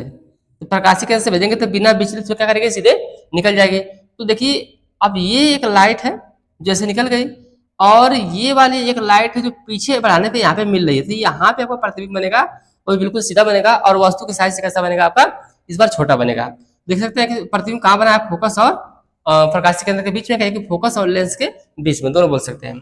अब आपको विश्वास नहीं तो इमेज ऑब्जेक्ट कहीं और रख के देख लीजिए एक बार। चलिए मैं ऑब्जेक्ट यहाँ पे रख के देख लेता हूँ एक बार यहाँ पे रख के देख लेता हूँ। तो ये वाली लाइट तो नहीं बदलेगी, ये तो ऐसे, लेकिन दूसरी प्रकाशिक किरण कहाँ से भेजेंगे, ये वाली चलो नहीं बदला, ठीक है नहीं बदला, लेकिन दूसरे वाले हम भेज देते हैं प्रकाशिक केंद्र से। हाँ भाई, ये देखिए ऐसे भेज दीजिए आप प्रकाशिक केंद्र से, ऐसे होकर के प्रकाशिक केंद्र से चली जाएगी। तो प्रकाशिक केंद्र से चलेगी तो अच्छी बात है, पर ये मिल कहाँ रही है, देखिए कि ये यहाँ पे मिल रही है, ये वाली जो आ रही है, और इसे देखिए यहाँ पे मिल रही है। तो हमने कहा ना कि आप कहीं भी रखिए, अनंत और लेंस के बीच में ऑब्जेक्ट कहीं भी रखिए, प्रश्न वस्तु कहीं भी रखिए, प्रतिबिंब हमेशा आपको F2 और प्रकाश केंद्र के बीच में बनेगा। तो इस हिसाब से हम द्वितीय कंडीशंस का आंसर यहाँ पे लिखते हैं कि प्रतिबिंब कहाँ बनेगा आपका, तो प्रतिबिंब बनेगा आपका इस फोकस F2 और प्रकाशिक केंद्र के बीच में बनेगा, F2 और प्रकाशिक केंद्र के बीच में हमेशा बनेगा प्रतिबिंब, ठीक है। आभासी ही रहेगा, सीधा रहेगा, अभी तक बिंदु के आकार का तो नहीं होगा बस, बट क्या होगा कि वस्तु से छोटा होगा इस बार, ठीक है ना। इस बार ये वाला ले लेंगे वस्तु से छोटा, और अभी भी लेंस के आगे ही रहेगा। इस प्रकार से आप पूरा पूरा लेंस द्वारा प्रतिबिंब का बना कंप्लीट करते हैं। अब आइए हम अगले टॉपिक देखते हैं, लेंस के लिए चिन्ह परिपाटी का नियम। लेंस के लिए चिन्ह परिपाटी का नियम देखते हैं, आप इसको स्क्रीनशॉट लीजिए, हम पूरा मिटाने जा रहे हैं।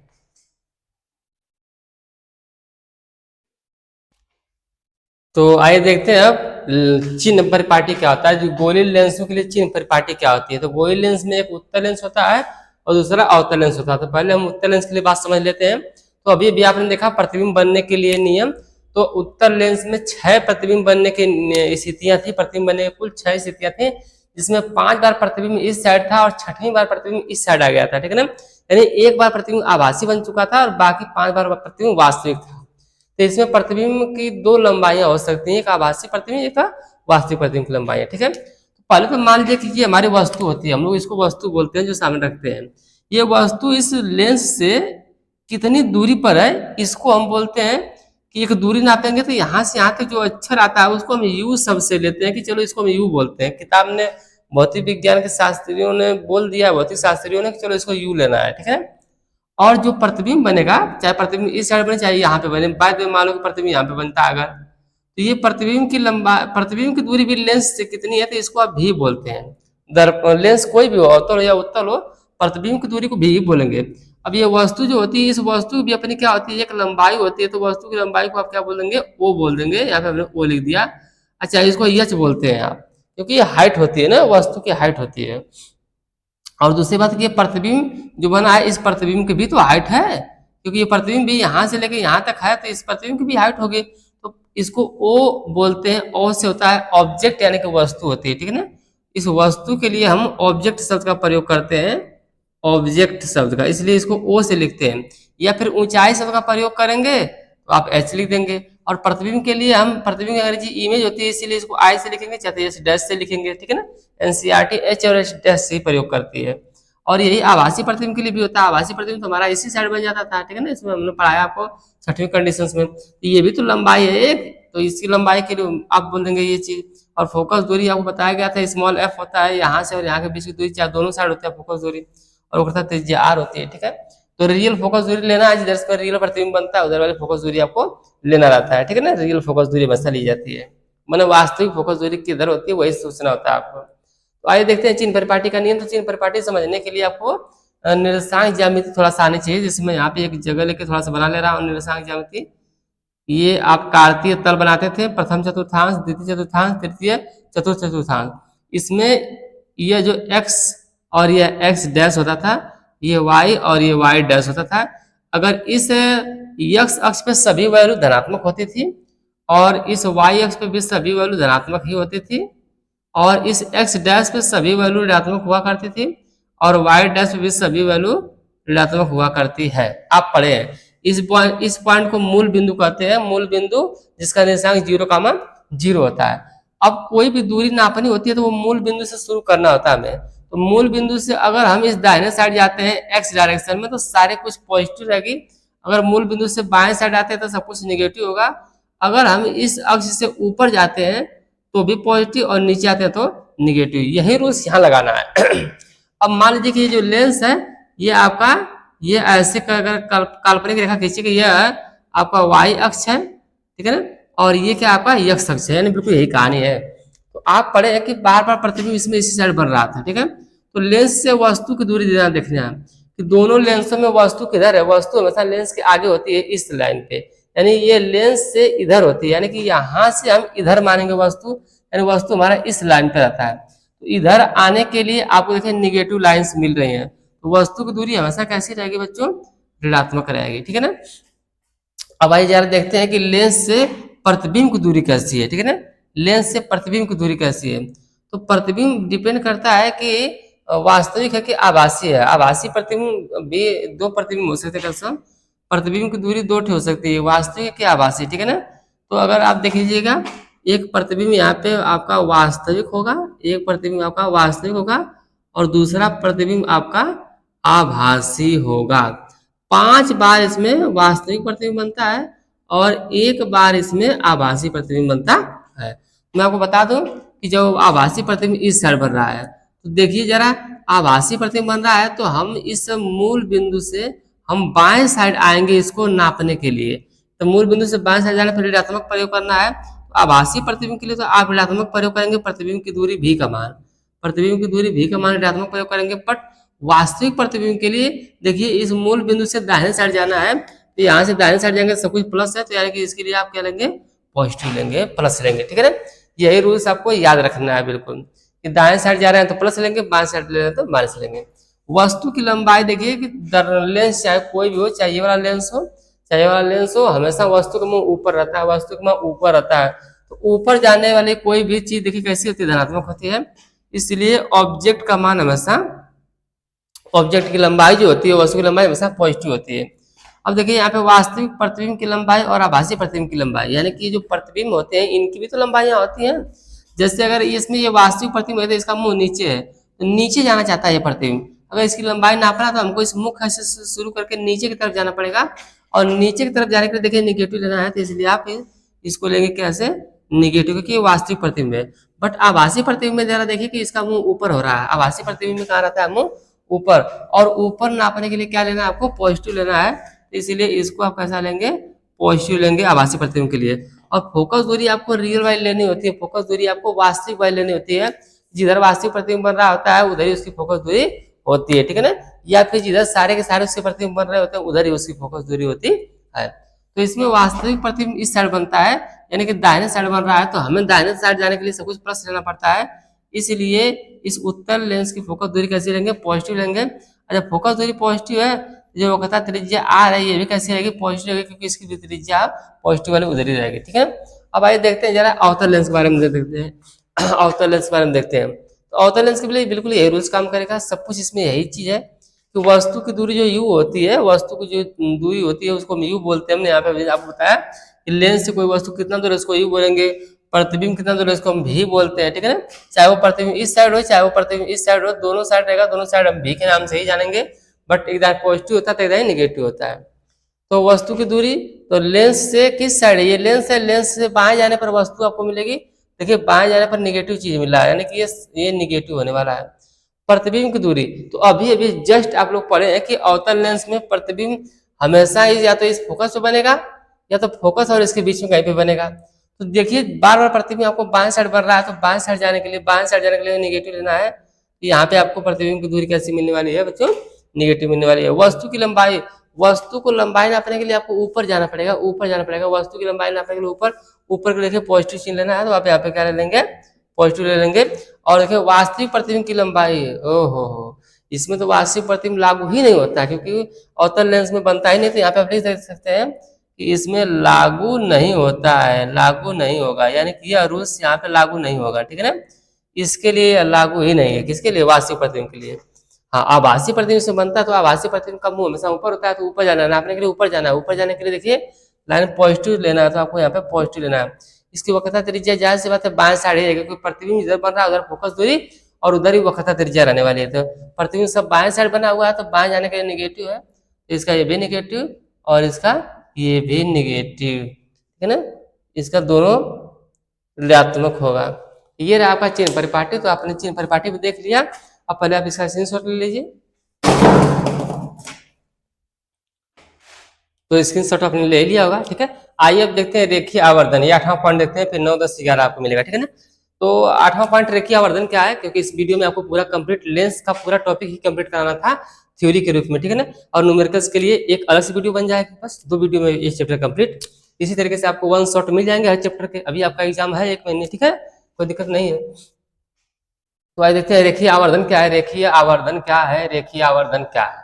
तो बहुत आसान परिभाषा है इसकी, कि क्या परिभाषा बनती है रेखीय आवर्धन की, कि वस्तु की लंबाई, सॉरी प्रतिबिंब की लंबाई, ये देखिए कि प्रतिबिंब की लंबाई, प्रतिबिंब की लंबाई व वस्तु की लंबाई, प्रतिबिंब की लंबाई व वस्तु की लंबाई के अनुपात को, किसको, अनुपात को ही कहते हैं बच्चों रेखीय आवर्धन कहते हैं। अनुपात को क्या कहते हैं, रेखीय आवर्धन कहते हैं, ठीक है। इससे बहुत छोटी सी परिभाषा है इसकी, और इसको हम यम से लिखते हैं, किससे से, यम अक्षर से इसको हम प्रदर्शित करते हैं, स्मॉल एम से प्रदर्शित करते हैं, ठीक है। और इस भौतिक राशि का कोई भी मात्रक नहीं होगा इसमें, यह मात्रकहीन राशि है, यह मात्रकहीन राशि है, ठीक, यह मात्रकहीन राशि, ऐसा कोई मात्रक नहीं आने वाला है।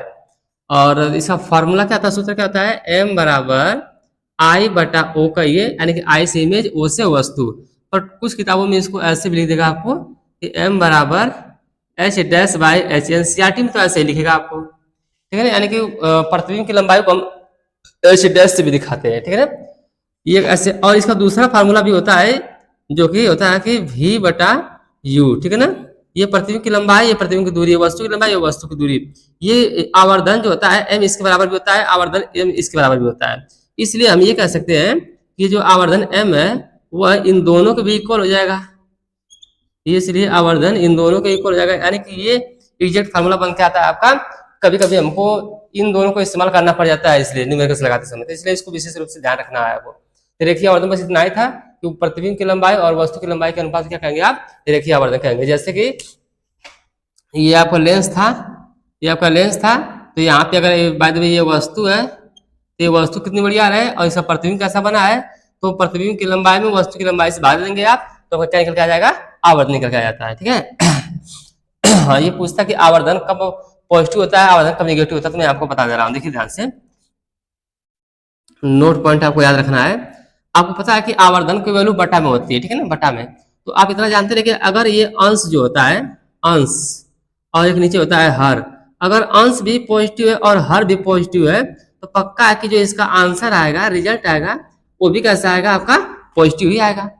बट अगर अगर आपका अंश जो है ऊपर वाला वो निगेटिव हो और हर कैसा हो, पॉजिटिव हो, तो जो आंसर आएगा कट करके वो कैसा आएगा, निगेटिव आएगा, ठीक है ना। अब हर में क्या है कि ऑब्जेक्ट है, वस्तु है, वस्तु की लंबाई कभी भी निगेटिव नहीं आएगी, क्योंकि वस्तु हमेशा कहाँ मुंह किए रहेगा, ऊपर की तरफ। और अभी आपको निर्देशांक ज्यामिति का रूल सिखाया गया है कि इस वाई अक्ष पर ऊपर की तरफ हमेशा पॉजिटिव लाइन रहती है, नीचे नीचे निगेटिव लाइन रहती है, ठीक है ना। तो जो वास्तविक प्रतिबिंब बनते हैं वो हमेशा मुंह नीचे किए रहते हैं, उल्टा होता है, वास्तविक प्रतिबिंब हमेशा उल्टा होता है। तो उल्टा होता है तो पक्का कि नीचे की तरफ जाएगा, और जब नीचे की तरफ आएगा तो इसकी वैल्यू कैसी होगी, ऋणात्मक होगी। यानी कि जो आपका प्रतिबिंब की लंबाई है नीचे रहेगी तो ऋणात्मक रहेगी, यानी कि ये वाला आपका वास्तविक प्रतिबिंब के लिए है, ये वाला आपका वास्तविक प्रतिबिंब के लिए, ठीक है ना। तो वास्तविक प्रतिबिंब का आवर्धन m कैसा होता है, यहाँ पे आप ध्यान दे सकते हैं कि रिजल्ट आपको क्या निकल के आया है। तो वास्तविक प्रतिबिंब का आवर्धन m ऋणात्मक आता है, और ये बनेगा आपका आभासी प्रतिबिंब का बनेगा, आभासी प्रतिबिंब, ठीक है ना, का आवर्धन m, आभासी प्रतिबिंब का आवर्धन m। देखिए ये मेरा चित्र बन रहा है आपका कि आभासी प्रतिबिंब का आवर्धन कैसा आता है, पॉजिटिव आता है, पॉजिटिव आता है, ठीक है ना।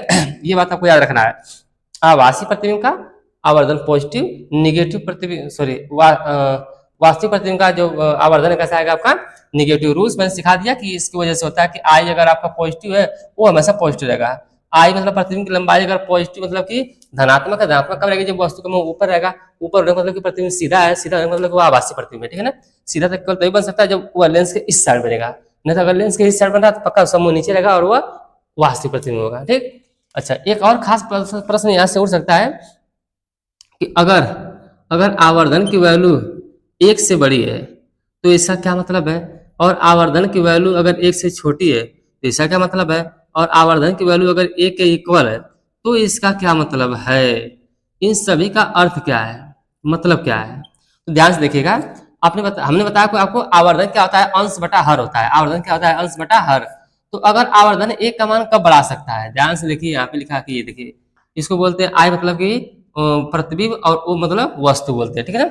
तो मैं यहीं पे लिख करके दिखा दूं आपको, यहीं पे, चलिए ठीक है, आई से इमेज हो गया। तो ये एम का मान बड़ा कब आएगा, जब ये ऊपर वाला बड़ा हो, ऊपर वाला कैसा हो, बड़ा। कोई भी ले, चलिए 12 ले लेते हैं, नीचे वाले को 2 ले लेते हैं, ठीक है ना। नीचे वाला हमेशा छोटा है, अगर इसको काटेंगे तो वैल्यू कितना आ जाएगी, 6 आ जाएगी, जो कि 1 से क्या है, बड़ी है, जो कि 1 से क्या है, बड़ी है। यानी कि अब जो कि m का मान क्या आ गया, आपका 6 आ गया, m का मान 6 आ गया, तो m का मान कैसा है, 1 से बड़ा है। तो वही आपसे प्रश्न पूछेगा कि अगर बाय द वे आवर्धन 1 से बड़ा आ गया, अगर आवर्धन की वैल्यू जो 1 से बड़ी, इसका क्या मतलब हुआ, तो इसका ये मतलब हुआ कि जो प्रतिबिंब की लंबाई होगी वो बड़ी होगी वस्तु की लंबाई से, वस्तु की लंबाई से। तो यहाँ पे इसका अर्थ ये लिखना है कि आपको कि प्रतिबिंब की लंबाई वस्तु से बड़ी होगी, यही आपको रिजल्ट में लिखना था कि जो प्रतिबिंब की लंबाई है वो वस्तु की लंबाई से क्या होगी, बड़ी होगी। अच्छा, यहाँ देखिए कि अगर कह रहा है कि आवर्धन की वैल्यू 1 से छोटी आ जाए, अब जरा देखते हैं कि आवर्धन की वैल्यू 1 से छोटी कब आ सकती है। तो मैं इसको मिटा के आपको बताता हूँ। देखिए, अगर बाय द वे ऊपर वाला छोटा रहे, अगर ऊपर वाला कोई भी वैल्यू छोट रहे और नीचे वाला कोई वैल्यू बड़ी हो जाए, तभी भी ऐसी कंडीशन तभी बन सकती है कि जब ऊपर वाले अंश जो कि आपका छोटा हो और हर आपका बड़ियार हो, तो वैल्यू हमेशा 0 पॉइंट कुछ करके आएगी, ठीक है ना। इसकी वैल्यू 0.4 आ गया, यानी m की वैल्यू इस बार 1 से तो छोटी आ गई। 1 से छोटा अगर m आ गया तो इसका अर्थ यह है कि ये ऊपर वाला छोटा था, ऊपर वाले को क्या बोलते हैं, प्रतिबिंब बोलते हैं।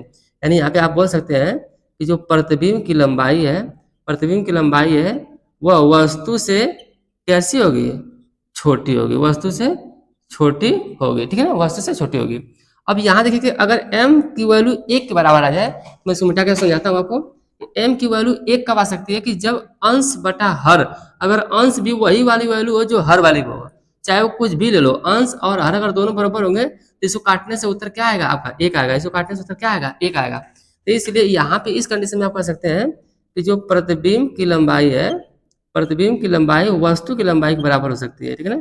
प्रतिबिंब की लंबाई वस्तु के लंबाई के बराबर होगी। इस कंडीशंस में तो यही होगा, प्रतिबिंब की लंबाई वस्तु की लंबाई क्या होगी, बराबर। तो आवर्धन से आपके इतने सारे प्रश्न बनते हैं, इससे ज्यादा आपके साथ आपके पास प्रश्न नहीं बन सकते हैं। हाँ, ये केस कब आती है, ये केवल आपको आएगा उत्तल लेंस में केस आएगी, जब एक बार की आपका ऑब्जेक्ट अगर 2f1 पे होगा तो उसका इमेज 2f2 पे बनेगा और साइज सेम रहती है, तभी ये कंडीशन आती है कि आवर्धन 1 आ सकता है, ठीक है ना। और दर्पण में भी ये केस आती है, दर्पण भी होती है, पर हम लोग लेंस पढ़ रहे थे, हम लोग तो यहाँ पे लेंस पढ़ रहे थे। चलिए, तो ये टॉपिक भी आपको कंप्लीट हुआ। अब देखते हैं कि लेंस की क्षमता, लेकिन ये देखने से पहले आप पहले इसको देखिए और इसको स्क्रीनशॉट लीजिए उसके बाद। तो आइए देखते हैं लेंस की क्षमता देख सकते हैं आप। इस बार 9वीं टॉपिक पढ़ रहे हैं, लेंस की क्षमता 9th वाला टॉपिक है, और इस बार 10th और 11th दो टॉपिक बचती हैं, ठीक है ना। रात भी काफी हो गई है, फिर भी पढ़ाया जा रहा है आपको, पढ़िए अच्छे से, ठीक है। तो लेंस की क्षमता देखिए क्या होती है। पावर ऑफ लेंस किसे कहते हैं, पावर ऑफ लेंस, ठीक है ना, power of lens, power of lens. देखिए पावर ऑफ लेंस क्या होता है, पावर ऑफ लेंस यानी कि किस लेंस की क्षमता ज्यादा है, क्षमता कैसे पता करेंगे, तो मैं आपको सिंपल सी इसकी डेफिनेशन लिख दे रहा हूं कि लेंसों द्वारा, ठीक है, कि लेंसों द्वारा प्रकाश किरणों को, प्रकाश किरणों को, प्रकाश किरणों को मोड़ना, मोड़ना या फैलाना। तो यहाँ पे मोड़ने लिख दिया, मोड़ने या फैलाने की शक्ति को ही, मोड़ने या फैलाने की शक्ति को लेंस की क्षमता कहते हैं, या लेंसों की क्षमता कहते हैं, लेंसों की क्षमता कहते हैं। देखिए बच्चों यही है कि मोड़ने या फैलाने। मैं आपको बता दूं कि मोड़ने का मतलब है कि इसको एकत्रित करना, ठीक है ना। मोड़ने का अर्थ हुआ कि एकत्रित करना, एकत्रित का मतलब होता है कि अभिसारित, ठीक है ना, या कह सकते हैं कि अभिसरित करना, अभिसरित करना। तो आप ये भी कर सकते हैं। और फैलाने की प्रक्रिया को क्या बोल सकते हैं आप, फैलाने की प्रक्रिया बोल सकते हैं कि आप अपसरित करना, अपसरित मतलब फैलाना, ठीक है, तो अपसरित करना। तो आप ये भी कह सकते हैं कि लेंसों द्वारा प्रकाश किरणों को अभिसरित और अपसरित करने की जो क्षमता होती है, जो शक्ति होती है, उसे हम लेंस की क्षमता बोलते हैं। तो जो लेंस ज्यादा अप मोड़ देगा प्रकाश किरणों को, जो लेंस ज्यादा प्रकाश किरणों को मोड़ देगा उसकी क्षमता क्या होगी, ज्यादा होगी, ठीक है ना। तो जो जितना मोड़ता है उसकी क्षमता उतना ही ज्यादा होती है, चाहे चाहे जो काम करे, जैसे जितना मोड़ेगा उतना ही क्षमता उसकी क्या रहेगी, ज्यादा रहेगी, ठीक है। ओके, अब आइए देखते हैं इसका मात्रक। तो इस लेंस की क्षमता, लेंस की क्षमता का मात्रक क्या होता है। लेंस की क्षमता का मात्रक जो होता है बच्चों वो होता है डायोप्टर। लेंस की क्षमता का मात्रक क्या होता है बच्चों, डायोप्टर होता है, ठीक है, डायोप्टर, डायोप्टर होता है। इसको हम कैपिटल डी से लिखते हैं, ठीक है। यह प्लस और माइनस दोनों हो सकता है, ठीक। और इससे हम P से प्रदर्शित करते हैं, P से किसको, हम शक्ति की बात कर रहे हैं, सॉरी क्षमता की बात कर रहे हैं, प्रदर्शित करते हैं क्षमता को P से, ठीक है ना। P से प्रदर्शित करते हैं किसको बच्चों, लेंस की क्षमता को। तो लेंस की क्षमता का मात्रक क्या होता है आपका, डायोप्टर होता है। जब भी आप P की वैल्यू निकालेंगे यानी पावर निकालेंगे तो वैल्यू आपकी डायोप्टर में आएगी। अब इसका जो फार्मूला होता है देखिए, दो सूत्र होते हैं इसके पास, क्षमता यानी कि पावर का जो सूत्र होता है, ठीक है ना, पावर का सूत्र होता है कि 1/f, 1/f, और भी f किस में लेना है आपको, मीटर में लेना रहेगा। हिंदी में लिख दे रहा हूँ कि f लेना होगा आपको मीटर में। अगर आप पावर निकालना चाहते हैं तो आपको उस लेंस की फोकस दूरी का ज्ञान होना चाहिए।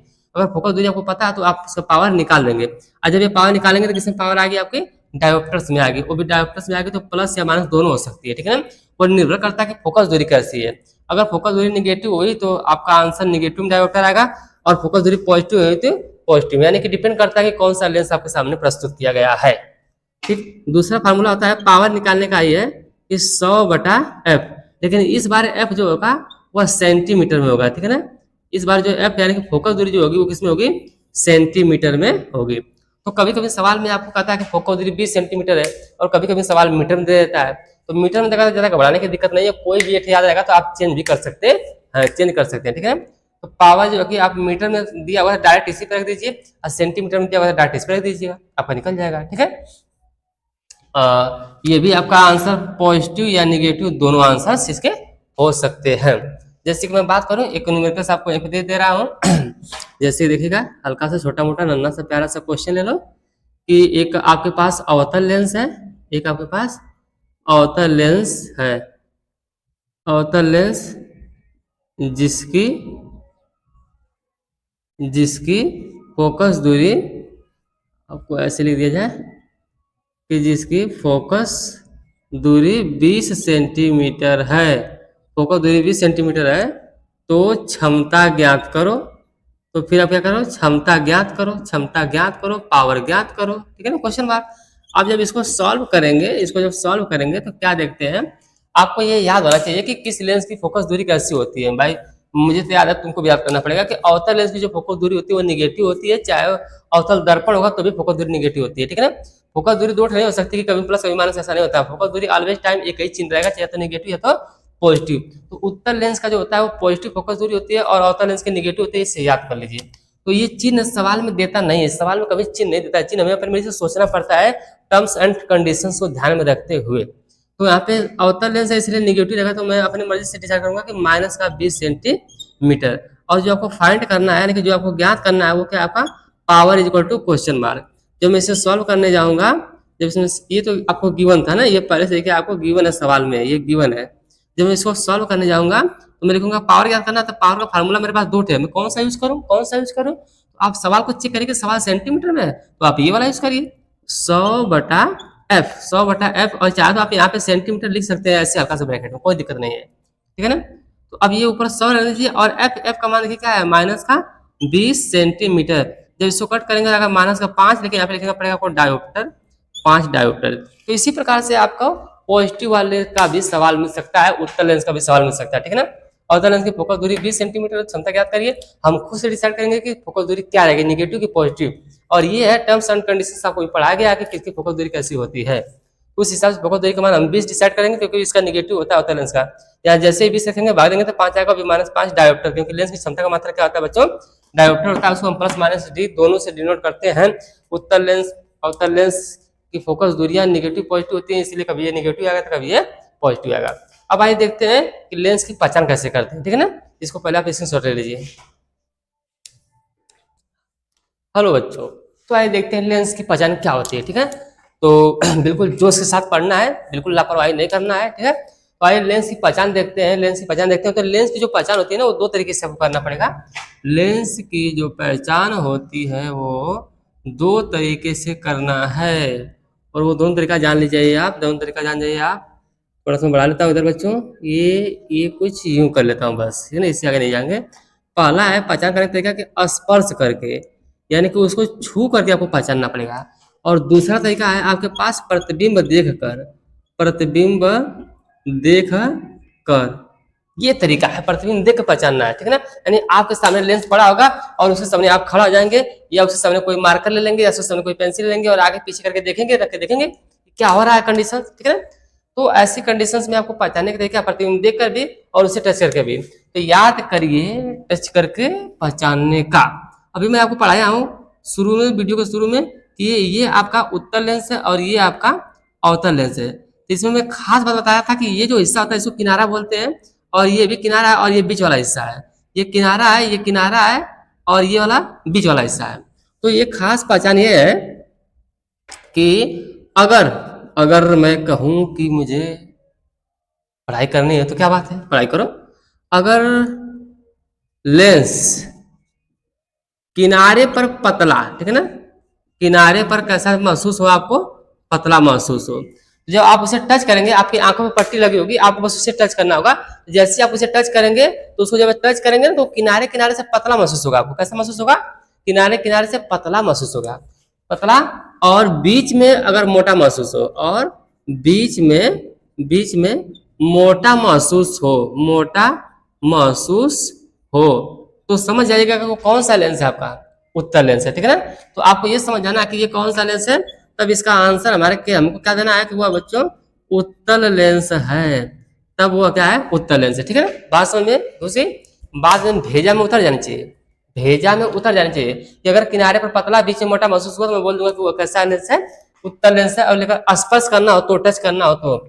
और दूसरी बात यह है कि अगर अगर लेंस किनारे पर मोटा हो, किनारे पर मोटा हो, और और बीच में पतला हो, और बीच में कैसा हो, पतला हो, पतला हो। महसूस करने से आपको पता चल जाएगा, छूने से महसूस हो जाएगा आपको कि वह कैसा, किनारे पर मोटा और बीच में पतला हो, तो आप तुरंत उसका आंसर क्या देंगे, उसका आंसर क्या देंगे, उससे लोगों का जवाब आ गया होगा अब तक, अवतल लेंस। ठीक है ना, ठीक है ना, अवतल लेंस इसका जवाब है। ठीक है, आप आंसर कमेंट कर दिया करिए, अगर आपको आंसर आ रहा है तो आप वीडियो को पॉज मार के तुरंत कमेंट कर दिया करिए सर क्या लेंस होगा। ठीक है ना, कोई भी सवाल हो तुरंत वीडियो को पॉज करिए, रोकिए, तुरंत अपना जवाब कमेंट में भेज दीजिए। और ये देखिए तीसरा रूल्स, तीसरा क्या हो गया भैया, हो सकता है अगर आपको कोई कांच पकड़ा दिया, तो सादा कांच पकड़ा दिया, उसमें अब तुम लेंस पहचान ही नहीं आ रहेगा तुम्हें। देखिए अगर अगर क्या होगा कि अगर सभी दिशाओं में, ठीक है ना, चारों तरफ इसे कहते हैं, ठीक है ना, अगर चारों तरफ मोटाई एक समान है, चारों तरफ क्या है, मोटाई एक समान है, तो आपको समझ जाना है कि वह सामान्य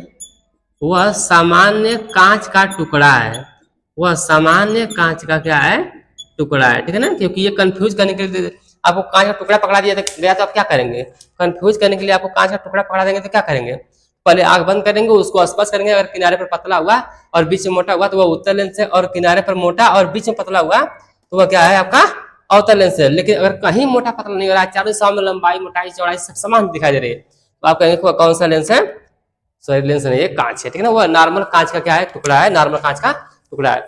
आइए देखते हैं प्रतिबिंब देख के बात करते हैं कि प्रतिबिंब देख के आप कैसे पहचानेंगे। तो इसका पहला पॉइंट ये है कि देखिए प्रतिबिंब देख के पहचानने का ये अर्थ है कि अगर अगर उस लेंस से या जो भी कुछ है उससे अगर किसी अक्षर, ठीक है ना, छपे हुए किसी अक्षर के ऊपर रखकर, किसी छपे हुए अक्षर के ऊपर, जैसे किताब पे कापी पे लिखा हुआ चीज ऊपर रखकर हल्का हल्का हल्का ऊपर उठाएं, क्या करें, हल्का हल्का उसे ऊपर उठाएं, जो लेंस है उसको किताब के ऊपर रख करके हल्का हल्का उसको ऊपर उठाइए, जिससे किताब है इसके ऊपर चिपकाइए, फिर हल्का हल्का इसको ऊपर उठाइए और लेंस झांकते रहिए, लेंस से झांकते रहिए, लेंस से झांकते रहिए, हल्का हल्का ऊपर उठाएं। अगर अक्षर बड़े दिखाई देंगे, ठीक है ना, अगर अक्षर बड़े दिखाई देंगे या बढ़ रहा है, ठीक है ना, बड़े दिखाई देंगे, तो इसका मतलब कि जानते हैं कि वह क्या है, तो वह आपका उत्तल लेंस होगा। कौन सा लेंस होगा बच्चों, वह आपका उत्तल लेंस होगा, ये पहचान है, याद रखना है। ठीक है, अब क्वेश्चन नंबर 2 ये आता है आपके सामने कि अगर बाय द वे अवतल लेंस होगी तो क्या पहचान करेंगे आप, तो अवतल लेंस में क्या होगा, होगा क्या, यही बात है कि सेम यही प्रक्रिया करेंगे, यही प्रक्रिया सेम। और अगर अक्षर आपको, अगर अक्षर छोटे दिखाई दिए, अगर अक्षर छोटे दिखाई दिए, तो इसका ये मतलब होगा कि साफ भाषा में वो कौन सा लेंस कर सकते हैं आप, अवतल लेंस कर सकते हैं। कौन सा लेंस कर सकते हैं बच्चों, अवतल लेंस कर सकते हैं। और तीसरा सवाल, जैसे कि यहाँ पे एक सामान्य कांच भी तो सकता है, ठीक है ना, तो अगर अगर मैं कहूँ कि मुझे तुमसे शिकायत है, शिकायत, तुम पढ़ते नहीं हो, तुम पढ़ते नहीं हो बालक, पढ़ो पढ़ो पढ़ो। अगर अगर अगर अगर अक्षर का आकार, अगर अक्षर का आकार एक समान है, यानी कि न घट रहा है न बढ़ रहा है, अक्षर का एक आकार एक समान है, तो इसका मतलब कि वह सामान्यतः एक कांच का टुकड़ा है। ठीक है ना, सामान्य कांच का क्या है, वो एक टुकड़ा आपको पकड़ा दिया गया है, सामान्य कांच का टुकड़ा पकड़ा दिया गया है। तो इस तरीके से आप लेंस की पहचान कर सकते हैं। ठीक है, अब आइए देखते हैं इसके बाद लेंस का यूज कहाँ कहाँ होता है। ठीक है ना, तो वन शॉट वीडियो है, तो एक बार ही आपको बताया जाएगा, बार बार रिवाइज करने कोई फर्क है नहीं, आप बार बार स्क्रीनशॉट इसको लेकर रख लीजिए, तुरंत उसका रिवाइज करते रहिए। ठीक है ना, तो आइए अब देखते हैं लेंस का उपयोग, इसका आप स्क्रीनशॉट ले लीजिए। तो आइए देखते हैं बच्चों लेंस का उपयोग कहाँ होता है, यूज ऑफ लेंस क्या होता है। तो इसमें कोई अलग अलग करके नहीं पढ़ना है कि अवतल लेंस उत्तल लेंस नहीं, बस लेंस का यूज थोड़ा सा देख लेते हैं कि क्या होता है। जो घड़ी साज होते हैं, यानी कि घड़ी बनाने वाले व्यक्ति को घड़ी साज कर सकते हैं, कि जो घड़ी साज होते हैं ना, वो लेंस का प्रयोग करते हैं। जो घड़ी साज होते हैं, घड़ी साज जो है कि लेंसों के द्वारा, घड़ी साज लेंसों के द्वारा छोटे छोटे पुर्जों को, छोटे छोटे पुर्जों को देखते हैं और उसको क्या करते हैं कि घड़ी में लगाते हैं, छोटे छोटे पुर्जों को, यानी लेंस का उपयोग ये लोग करते हैं, ठीक है ना। और दूसरा ये है कि जो फोरेंसिक टीम होती है, आप कभी नाम सुने होंगे फोरेंसिक टीम, ठीक है ना। जो फोरेंसिक टीम होती है डॉक्टरों की, वो क्या करती है, ये सबूत जुटाने के लिए, ठीक है ना, सबूत इकट्ठा करने के लिए वह इकट्ठा करने के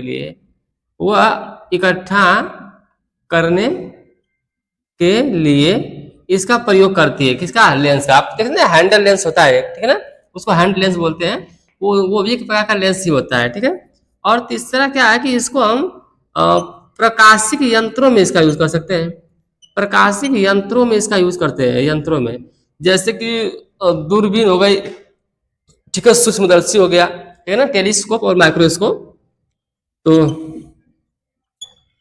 सूक्ष्मदर्शी और दूरदर्शी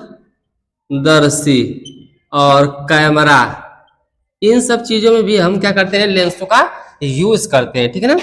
और हम कहाँ पे लेंस का यूज कर सकते हैं, और डॉक्टर्स करते हैं इसका यूज, ठीक है ना। डॉक्टर इसका प्रयोग करते हैं आंतरिक हिस्सों को चेकिंग करने में, जैसे नाक, कान, गला आदि को चेक करने में डॉक्टर्स भी क्या करता है कि इसका इस्तेमाल करता है, ठीक है ना।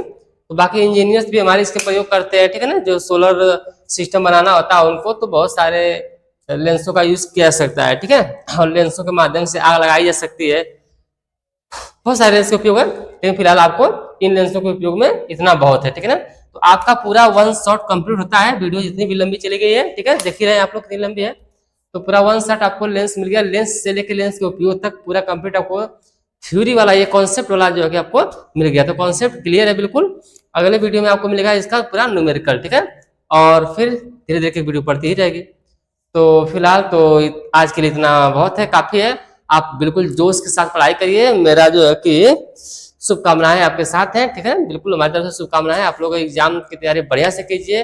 मेरे 10 के प्यारे प्यारे बच्चे, प्यारे साथियों, आप सभी लोगों को बिल्कुल पढ़ाई करने के लिए मैं मोटिवेट कर रहा हूँ कि आप पढ़ाई करिए, ठीक है ना, पढ़ाई करिए, नहीं तो कुछ भी हासिल नहीं हो पाएगा। अब कुछ बच्चे कहेंगे कि सर पढ़ाई करने से हासिल थोड़ी होता है, होता है। पढ़ाई करने से जितना आप जीवन में लोड लेके चलते हैं ना, जैसे पढ़ाई के आगे कुछ कहेंगे कि मैं फिजिक्स पढ़ा, केमिस्ट्री पढ़ा, बायोलॉजी पढ़ा, मैथ पढ़ा, अंग्रेजी पढ़ा, संस्कृत पढ़ा, हिंदी पढ़ा, यार जीवन में कहीं इसका उपयोग ही नहीं है। तुम्हारे जीवन में इसका बिल्कुल उपयोग है, हर दिन, हर रोज, हर समय, हर वक्त इसका उपयोग हो रहा है। बस सोचने वाली बात है। सोचने वाली बात यह कि जब हम बचपन से हमको 8-8 विषय की प्रैक्टिस कराई जाती है, 8-8 विषय, 9-9 विषय की प्रैक्टिस कराई जाती है, और सबका भार हम लेके चल रहे होते हैं, तो हमारा जो ब्रेन होता है ना, भार को सहने की, अलग अलग समस्याओं को सहने की क्षमता ले लेता है अपने अंदर, या कि सीख लेता है। अलग अलग समस्याओं का सामना करना, अलग अलग बातों पे जवाब देना, हर 10-20 मिनट बाद, 40 मिनट बाद अलग अलग सब्जेक्ट पे माइंड का फोकस करना, यानी कि ये तमाम प्रकार के समाज में होने वाली जो समस्याएं हैं, जो जिनका आपको जीवन में सामना करना है, उन समस्याओं को सामना करने के लिए आपको टीचर्स तैयार करते हैं। लेकिन आप नहीं जान पाते हैं, और आप सोचते हैं कि हम अपने जीवन में कहाँ पे हम फिजिक्स लगा रहे हैं, कहाँ पे संस्कृत लगा रहे हैं, इसका यूज कहाँ कर रहे हैं, कि कभी कालिदास जी का जन्म कहाँ हुआ था, गांधी जी का जन्म कब हुआ था, हमारे जीवन में कहाँ इसका यूज हो रहा है। तो ये यूज, वो यूज नहीं हो रहा है, पर आपकी स्मृति शक्ति, उसको याद करने से आपकी स्मृति शक्ति बढ़ती है, जो जीवन में आपको कहीं ना कहीं अच्छे मार्ग पे ले जाती है, किसी अच्छे काम को करने के लिए प्रेरित करती है, ठीक है। तो आप पढ़िए, ठीक बाबू, पढ़ना बहुत जरूरी है। और ये जो कहते हैं कि पढ़ने से कुछ नहीं होगा, कोई पढ़ लिख के ट्रेन खरीदा है क्या, तो बिल्कुल खरीद सकते हो, पढ़ो तुम, ठीक है। पढ़ाई का लक्ष्य आप समझ गए कि क्या है, कि इससे आपका सांसारिक जो गति है, जो जीवन है, वो अच्छे से निर्वहन होने वाला है, ठीक है। अगर इतना भार लेके आप नहीं चले रहेंगे तो आप जीवन में कुछ नहीं कर पाएंगे। इसलिए भार का लेके चलना हमारे लिए बहुत जरूरी है, हमारे दिमाग का और ज्यादा वृद्धि और विकास होता है भार लेके चलने से। और भार लेके अगर नहीं चला है जो ना, वो बाद में पछताता है। जब कोई समस्या उसको घेरती है, सामाजिक प्रेशर आता है, शादी विवाह का प्रेशर आता है, अपने फैमिली का प्रेशर आता है, तो उन प्रेशर को झेल नहीं पाते हैं लोग, तो ऐसे लोग सुसाइड करने पर मजबूर हो जाते हैं, या घर छोड़ के भागने लगते हैं, या घर में कलह हो जाती है, क्लेश जाता है। तो कहीं ना कहीं पढ़ाई समझदारी बहुत जरूरी है। तो पढ़ेंगे लोग, लड़कियां पढ़ें, लड़के पढ़ें, सब लोग पढ़ें, ठीक है ना। बेटी और बेटा दोनों पढ़े तो बढ़िया है, केवल बेटियों को ही ना पढ़ाया जाए, बेटी बेटा दोनों पढ़े। तो आजकल के समाज में देखा जाए तो जो बच्चों का साक्षरता दर है ना, वो कम होती जा रही है। मेरा रिक्वेस्ट है बच्चों से कि बच्चे क्या करें, अपनी पढ़ाई पे फोकस करें, पढ़ाई पे ध्यान दें, ठीक है ना। नहीं तो एक दिन भारत फिर से गुलाम हो जाएगा और गुलाम होने में उसे टाइम नहीं लगेगा, ज्यादा वक्त नहीं लगने वाला है, ठीक है। तो इसलिए विशेष ध्यान दें आप अपनी पढ़ाई पर। तो बस यही शुभकामनाएं हमारी आपके साथ हैं। तो मिलते हैं आपसे नेक्स्ट वीडियो में, तब तक के लिए थैंक यू, धन्यवाद।